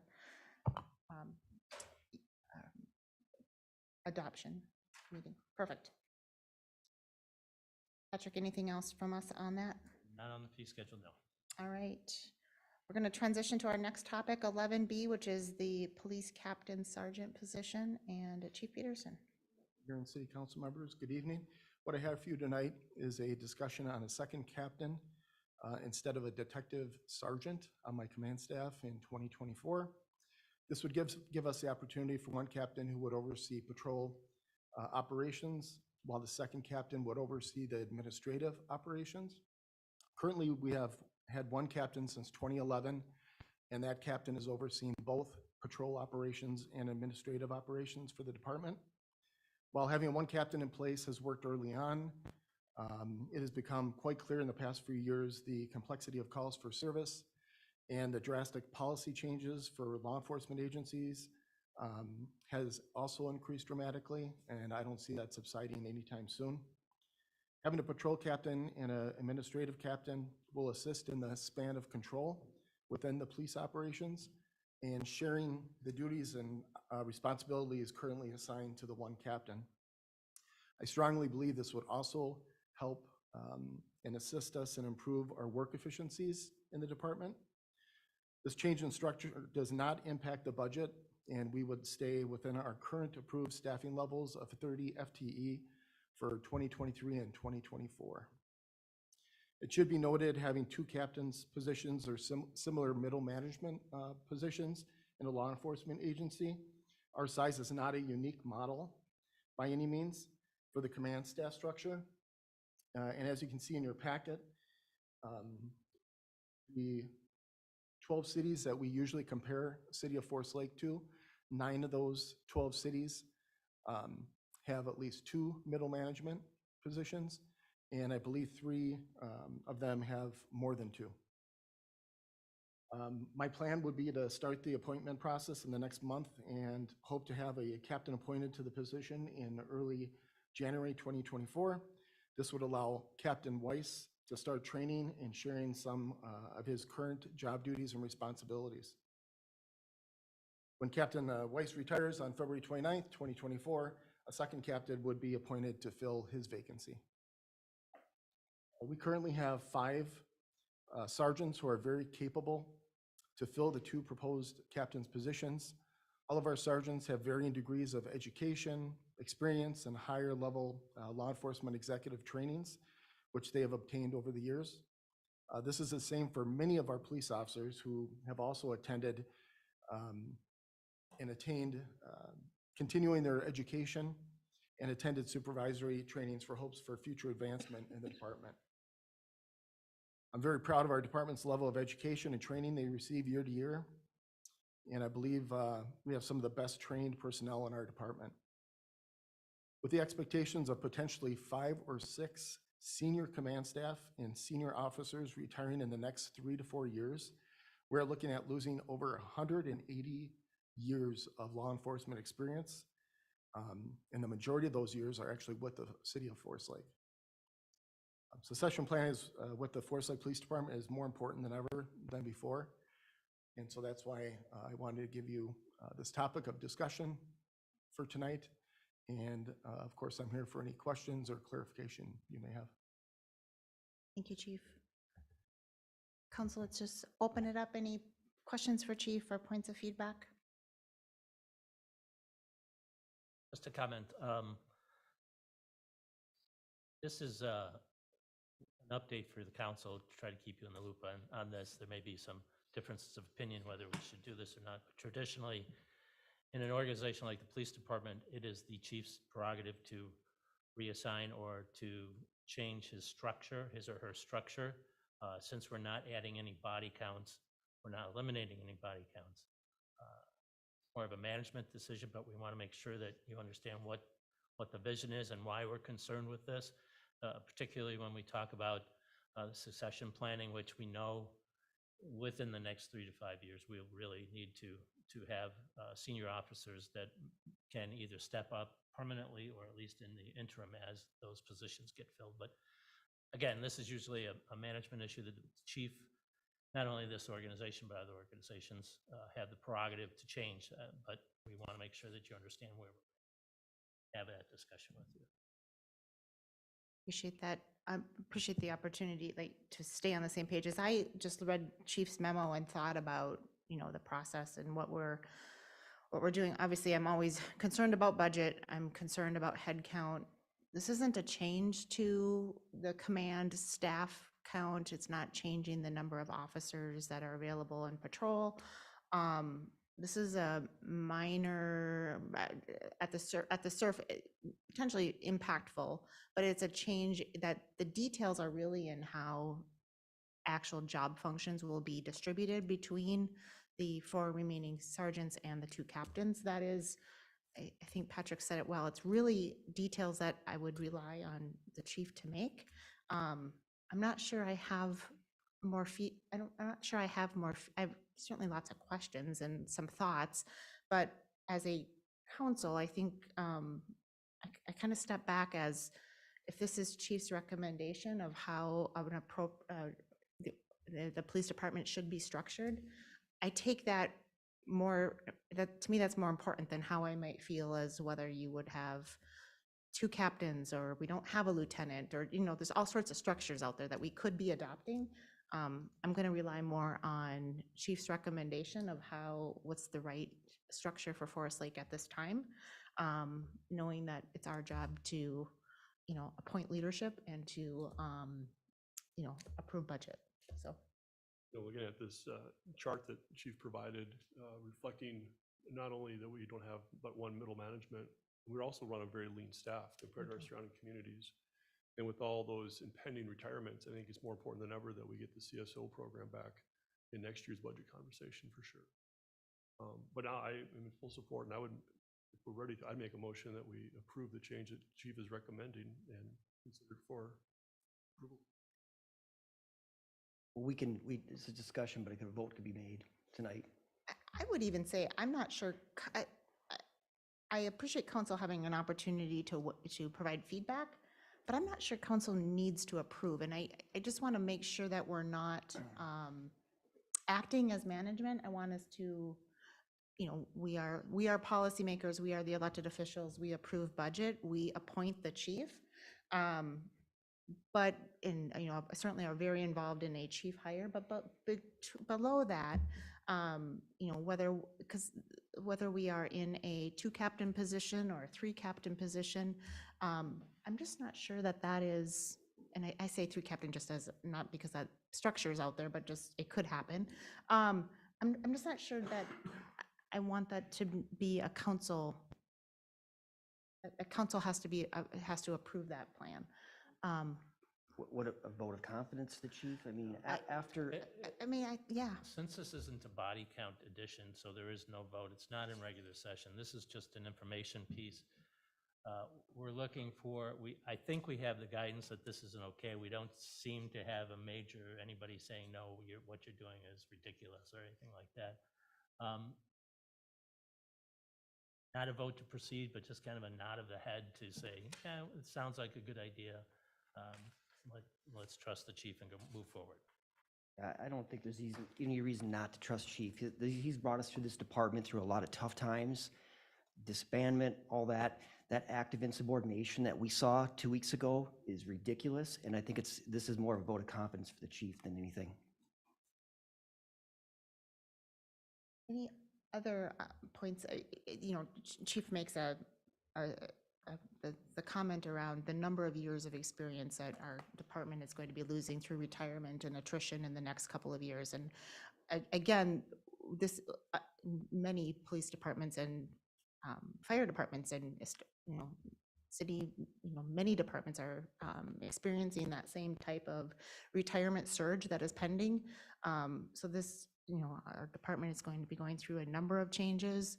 Many of our departments will be going through a number of changes, and I just think we need to be nimble and react to, be ready for those changes. And so I applaud the chief for, thinking about succession planning, having people experienced before those retirements happen, so that knowledge transfer can take place, because we've got a number of organizational changes coming, and that is just part of what is happening with the number of retirements that are coming in many of our departments.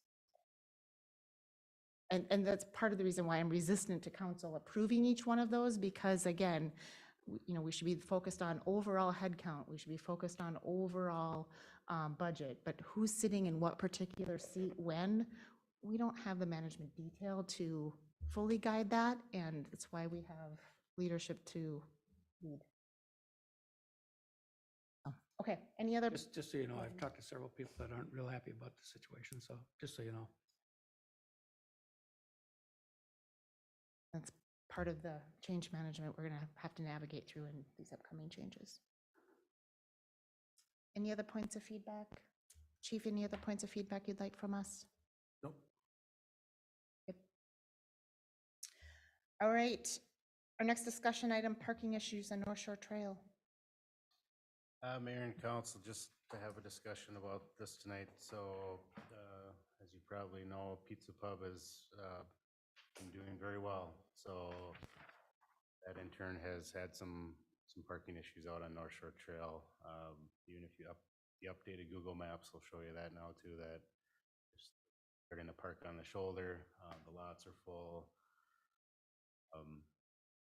Bringing up some public safety concerns, especially when it gets to winter time, that people won't be able to park way up on the grass anymore and will start edging out into the road. I know, I'm not going to speak for the chief, but I believe they've been getting some complaints from the neighbors just about sight distance, and that is signed no park for a majority of it. It's a kind of a gray area in between where they are parking now. So we're just want council, myself, and I'll be on the same page here of what we want to do here, what we want to enforce forward, just so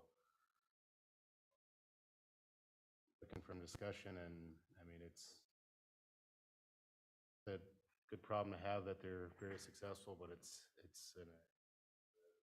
don't figure something out, I think it's gonna get worse. Is there currently marked no parking? What was that? Are there current signs for no parking?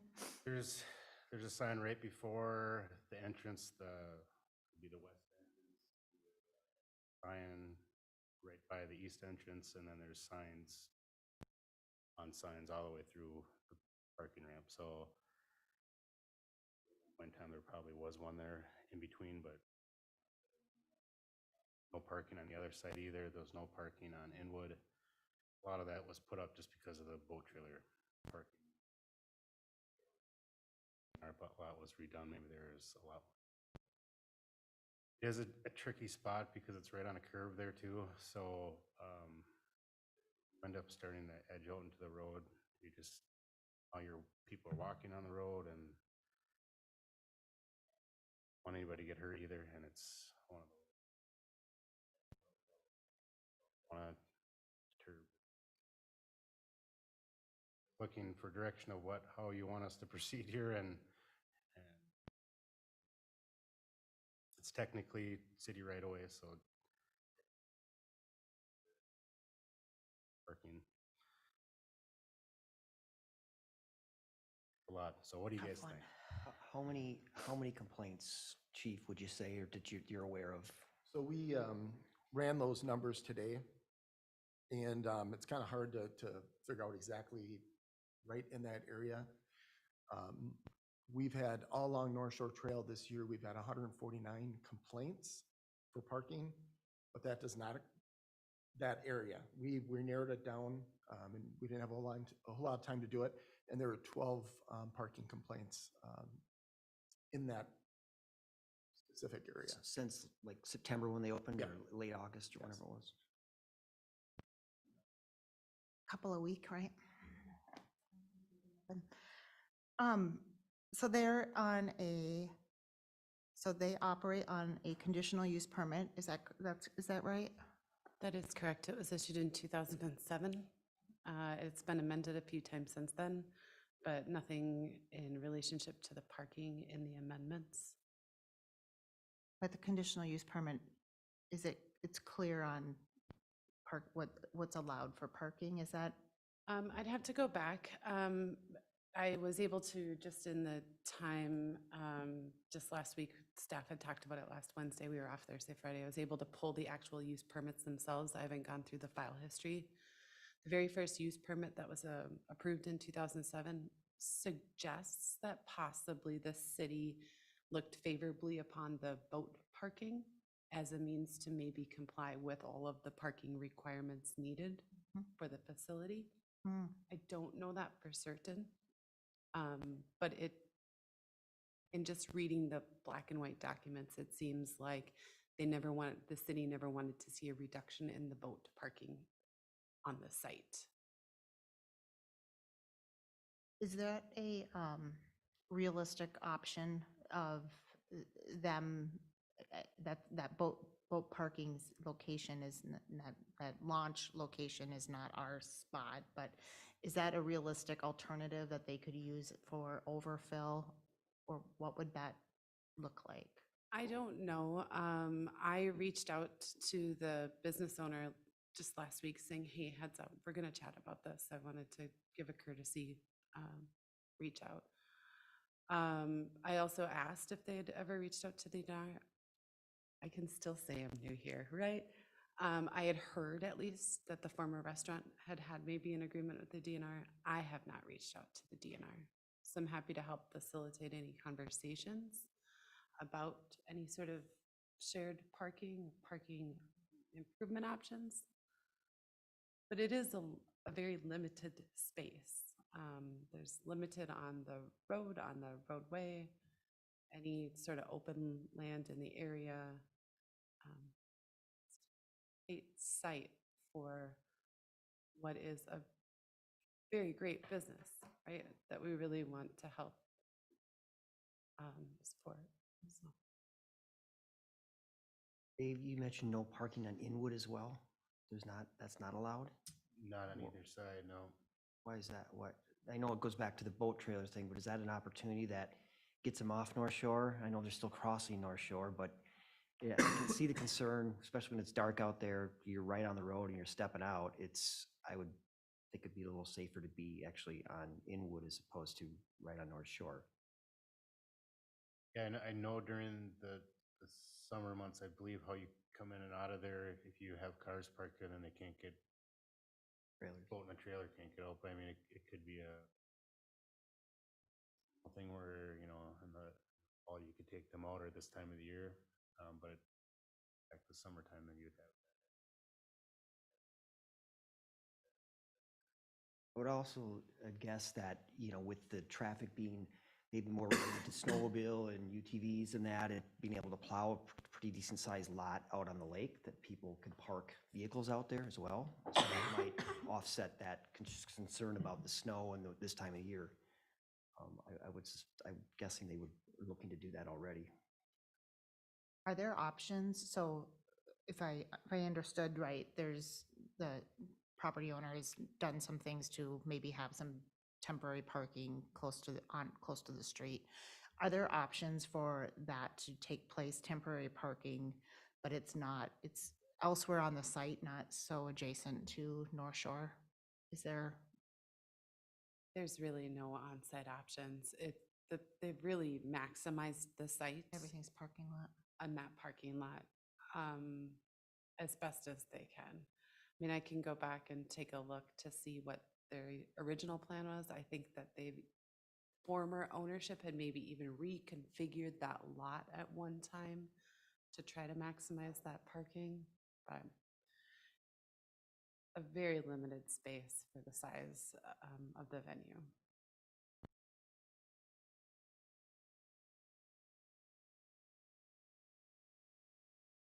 I would have thought there would have been more than 12 complaints, to be honest with you. I mean, that seems relatively low, not that any are good, but if there was 30 or 40 and the neighbors were just really upset, I'd be more apt to try to engage on this and try to do something, but it doesn't seem like we're there right now.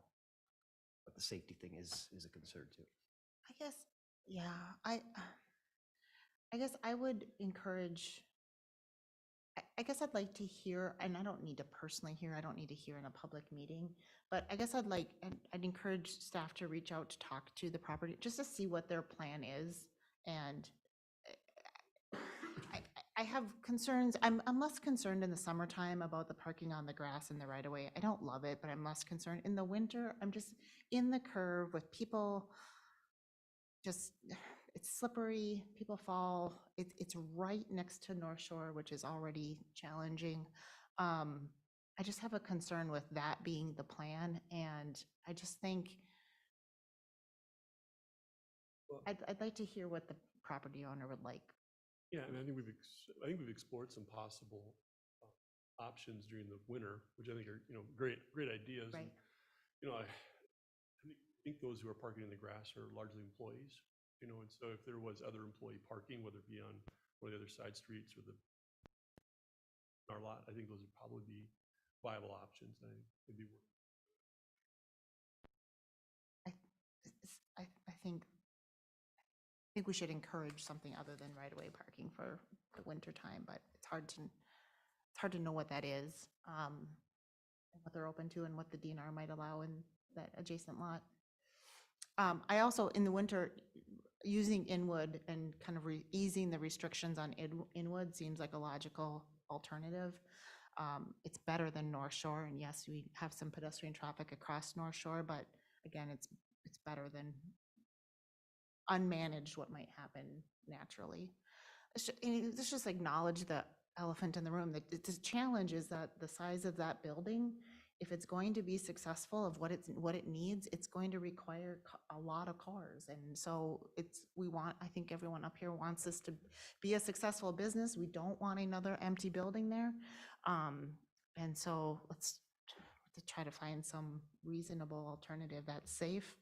But this has been a challenge at this location for many, many, many years.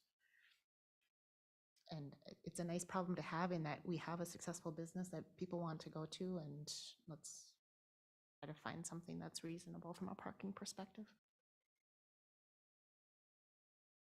I would think that the lot use in this winter time, when this is more of a challenge of the adjacent DNR, that there's more of an option there in the winter, especially in the evening hours. It seems like it's more of a compatible use, that there might be a decent option there. We'll talk with the property owner and see if we can come up, or he can come up with some solutions or give us. Just maybe facilitate some DNR contacts if we can assist with that. Yep. Okay. Anything else on this topic? Right. Next on our item, next on our agenda is the 2024 board appointments, and we included in your packet a memo from Abby. Abby, do you just kind of want to walk through what's being proposed and maybe talk through long-term plan versus maybe an interim plan for 2024? Sure. So as the council is aware, we rely on volunteers for our boards and commissions. And they stagger every year, and vacancies can occur annually, naturally. In reviewing the 2024 boards, we have identified that there is right now currently or will be a vacancy on every single one of our commissions. As we have a vacant deputy clerk position, it took a minute to just take a look to see what's the city's process for recruiting volunteers, and that recruiting is kind of the recruiting, interviewing, appointing, onboarding. We have no formal process.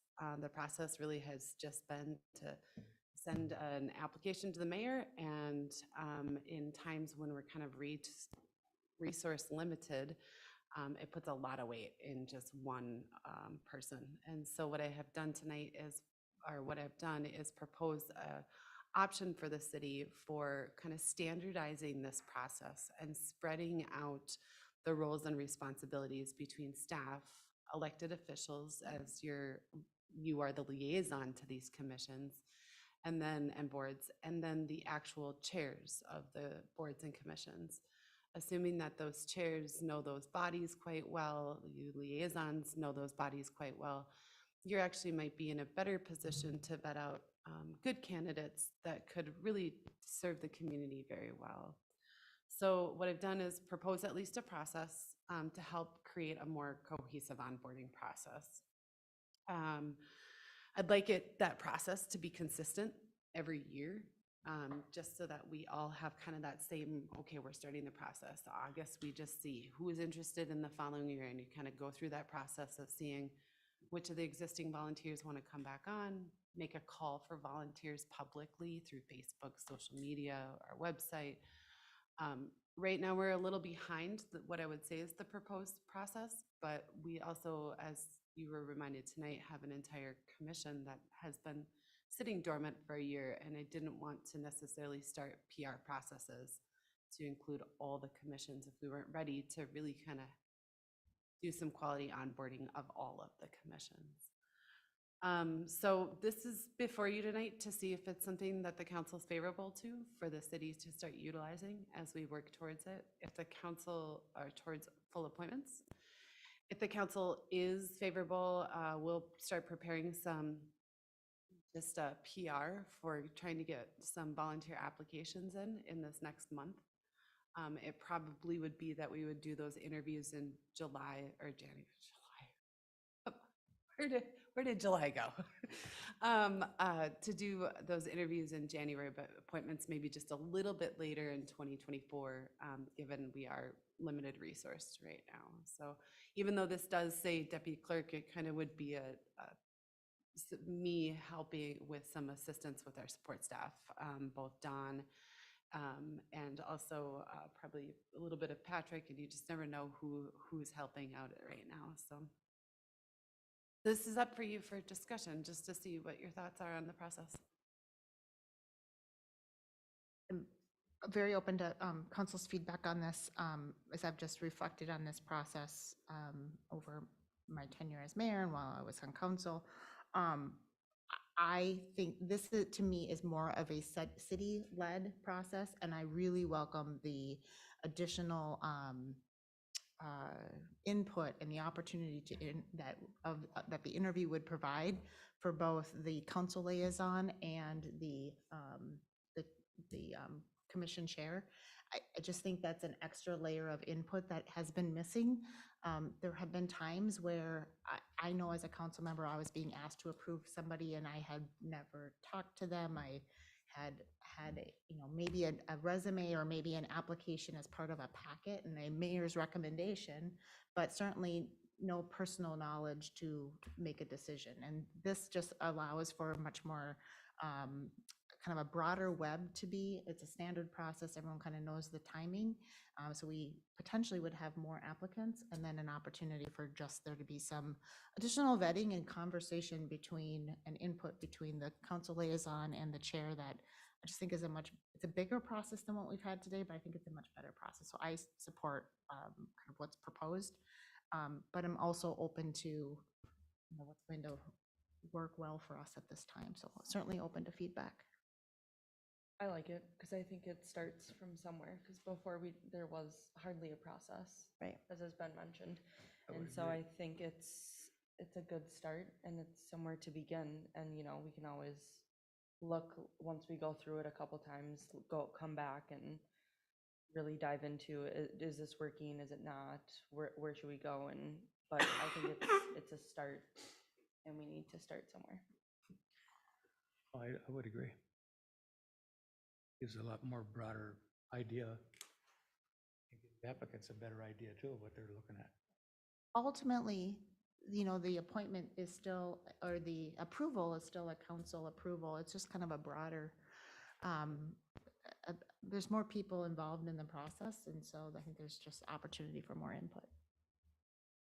I guess I would disagree a little bit. I think we've had some good candidates come through. We have had good candidates. I agree. And I think 100%. that this really, I think it needs to be more council or mayor driven, to be honest with you. That feedback, I understand if someone is voting on something, they don't know that person, that's part of the job of the council is to go, this person, we're gonna vote on him, her, reach out to them, have that conversation.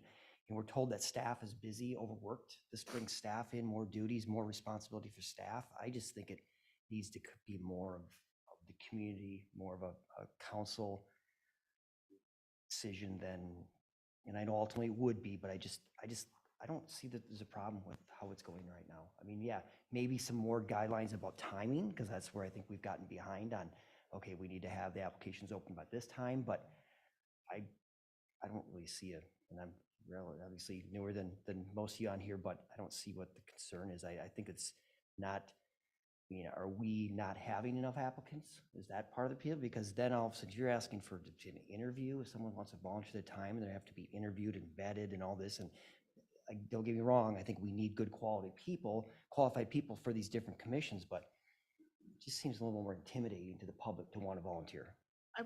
Yeah, I can appreciate that. And I would say that what is missing from today is council doesn't have an opportunity to see who else has applied. And there are times when somebody will reach out to a council member and let them know that they've applied, but there's, and this is a little bit of a two-way, there's kind of two things that happen. There's the applicant and then there's the recruitee, right? Like the person who was recruited for a position, which that can still happen as well. Many times I'll be in the community, be like, you'd be great for, have you considered a position on, or somebody's giving feedback and like, you'd be fantastic on the planning commission, of which usually people say, oh, no, thank you. No matter what you do, you still have to have a process for people to apply. I think. And I don't think this is precluding anybody. And I think it still gives the council not an opportunity to look at these applicants and talk to them or whatever, even on a one-to-one basis. And so I don't see anything wrong with at least having a process where, people can fill out the paperwork. We've always had to do that. What's your interest and that kind of thing. And the interview wouldn't have to go past that. But Mayor, with this process, and I too, I like the time layout. I think it's really good. That largely find more people in to have those conversations to actually get people through that vetting process, or where do you feel like the biggest gap is today? I feel like, so let's take planning commission, let's take planning commission, for example. So there'll be times where we'll have a couple of positions open on the planning commission, and I'll have a conversation with Chair Gerard of, gosh, what's needed? And he has great perspectives of, oh, we're missing a voice of X, or, there was a time where we seemed to have a lot of people involved that were in the development community. That's changed a little bit. And so he would have the conversation of, we're really missing like the resident of Forest Lake perspective, because we've got realtors and people that are involved in development. And there's times where that perspective is helpful. And I can always have that conversation in today's process, but he doesn't have the benefit of seeing who else is applying to really be able to, oh yeah, that is a candidate that we need, or just helping to, there's a lot of times we'll have 5 great people that are interested, luxury to have, and to have the at least the chair of the commission just involved in that process of, what's the dynamic that's going to work well for the group. We should be striving to be the, it's something people want to do and want to be part of. And so just making sure we're putting the best people in the best seat in the most transparent way. Because the other thing that happens in absence of that is, well, it's just the mayor's choice. And there's really not, I don't ever come to you and say, well, here's why I didn't, here's why, we had 8 applicants, and I'm going to, instead I come to you with, here's the nominee, and you ask some questions and we approve. I just think some broader visibility to that just creates a better process. So, pretty quickly, I mean, this process would enable and to see the applicants, yes, and to ultimately at least to be able to voice an opinion. Obviously, the chair doesn't have a voice up here to vote, but certainly that feedback is valuable. And also, it's a little bit more of a formal process. A lot of times, the conversations happen in a coffee shop, which is also okay, but it's very, in its current structure, very informal, and just a little additional, I think a little more formality provides just a little bit better transparency for all, and lets everyone kind of provide some perspectives.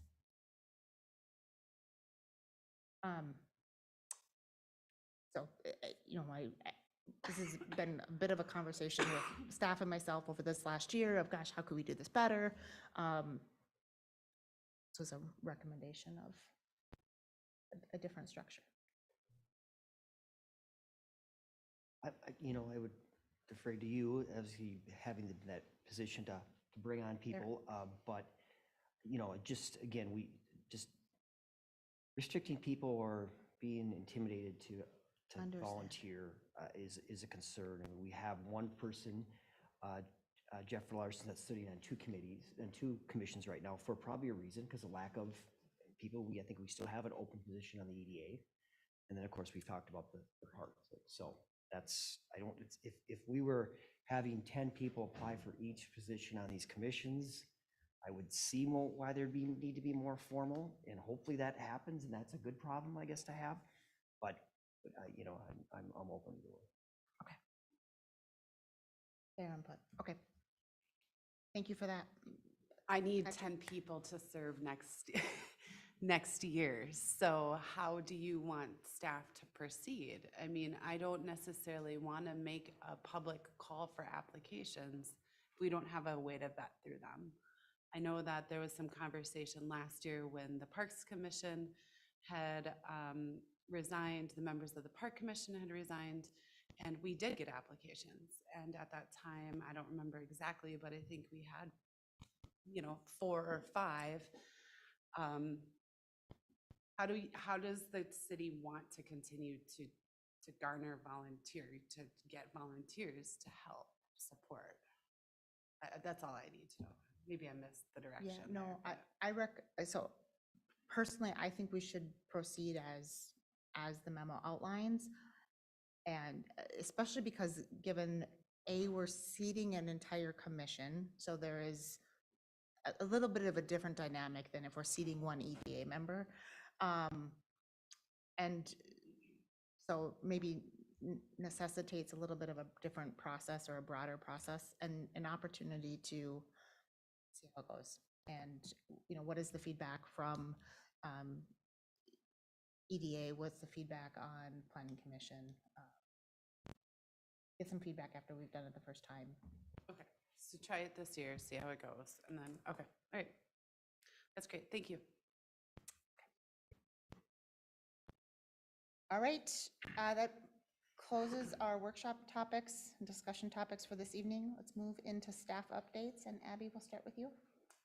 The only update I have is Hometown Holiday is this Friday night, 4:30 to 6:30. Tree lighting is about 6:45. So at Hometown Holiday, in addition to Santa, we'll have a petting zoo and s'more stations and outdoor games, a little more winter festival-y, those couple hours, and then kind of move over to the trees. So most of the activities will be in the park around the gazebo. The council is there. If council in the past has been there to kind of do a formal thank you for being here and stand and huddle in the cold together while we light the tree. You'd be asked to be there about 6:30 so that we can get everything ready for you guys to do that. That's the only update I have. Good opportunity to invite council, as we have in the past, to all join us for the tree lighting. It's kind of a lovely tradition. So, thank you. Patrick. No report. Amanda. No report, Your Honor. I just want to use my update time to thank Rocky Elstead. He decided to throw his last shovel full of asphalt this year, so he's retiring after 24 years. His last day of work is November 30th, but I'd like to thank him for all the time he spent here, and he doesn't like public knowledge, so he wouldn't show up no matter what I did. So I'll just take my time to thank him right now, but he will be definitely missed. Yeah. Well, please express our tell him thank you. appreciation. Very good. Thank you, Dave. Ryan. Mayor, City Council, just recap, last Monday, we had the public open house for the Broadway Avenue Maintenance Project that's planned for 2024 construction. If you have any questions with that project, feel free to reach out, but the intent of that would be to start after the 4th of July. And the reason for the public open house is with concrete work, you're gonna have some delays when traffic can drive on it. It's a lot different than a bituminous road, so didn't have a big show up for that, but I'm sure once construction starts, we'll definitely hear about it and have to respond to those messages accordingly. We've had a couple good property owner meetings with the County State Highway 32 project with Forest Road realignments. Next steps would be to have another large meeting trying to coordinate available dates with Mayor Bain and Councilmember Erickson, and we'll schedule that meeting accordingly. Along with that project, we'll be submitting that LRIP grant application. That grant application will meet all the requirements of the project as proposed, and we will hopefully be successful in that to buy down our local share. So that's basically the intent of that application. So with that, let's open up with any questions you might have. Ryan, Much basketball coaching, I have no voice. Yeah. What status of the gas line project that's happening on 61? Is it stalled out a little bit, or are they on track? I'm thinking in particular the section that is right across from Wells Fargo. I believe they have the gas main in. They might have some service work left, and I know they're doing a bunch of restoration, curb work and stuff, so I can follow up with them, their project manager, but it seems that they're doing restoration, seating and blanketing and all that, so it gotta be pretty close to done now. That was it's like a 6-inch main they ran through there, plus having to reconnect all the service. They just picked a bad time of the year to do it, so. Lane limiters there and some traffic disruption. Be nice to get that cleared up. Okay, thank you. Chief Peterson. Yeah, I'd also like to thank Detective Scott Graff, who is leaving for another department. sadly, but he is definitely going to be missed. He has worked patrol and in the detective division for over a decade, and he's really, really helped out with the record management system over the years when Washington County rolled that out. So just want to publicly thank him for service with the city of Forest Lake and specifically with the Forest Lake Police Department. Thank you. Pass along our appreciation as well. Thank you. And Chief Newman, No updates. Kevin. No updates. All right, we'll bring up council conversation or council updates. Councilmember Roberts, Have nothing tonight. Councilmember Valento, Nothing from me tonight. Member Hustle, No, nothing tonight. and Councilmember Erickson. I was just had an opportunity to participate in the Rotary Club Turkey Trot last Thursday. We had over 170 attendees, which was fantastic, and raising funds for the Rangers, supporting Rangers. So it was a great event and much appreciated weather. So for that. And then I just wanted, there was a comment made in open forum. I just want to express how excited I am to see the downtown bridge lit up, and then acknowledge that that funding came from local residents and business owners. It wasn't part of our general fund budget. So Fully see it on the record. Fully donated, so well done. All right, I also don't have any updates other than just kind of reiteration of some comments that I made earlier around, a reminder for council that we do have a special budget meeting scheduled for 7 o'clock next Monday, which is the preview for our first council meeting in December, which will be our consideration of the budget.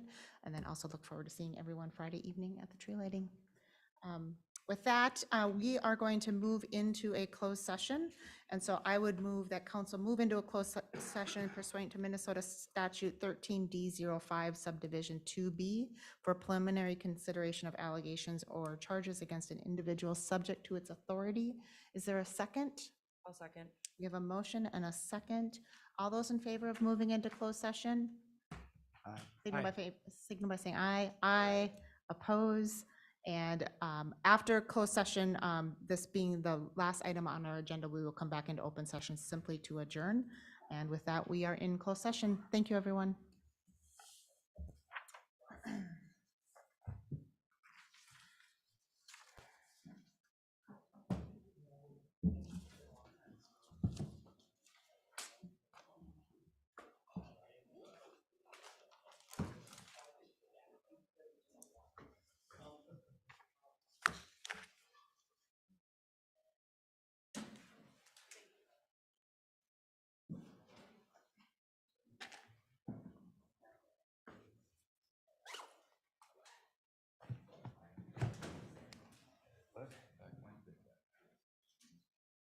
Actually, it's like 4 grand here. Okay. So I've got more coming. Okay, perfect, thank you. Do you want this clip? Yeah, I'll take that and keep them all together, Yeah. taken care of. Yep. One quick. Appreciate that, thank you. Tent on the fee schedule. Comment? Made it 100 times I haven't even looked at that one. I plan on looking at it, but we made it 100 times better. Yeah, I appreciate that.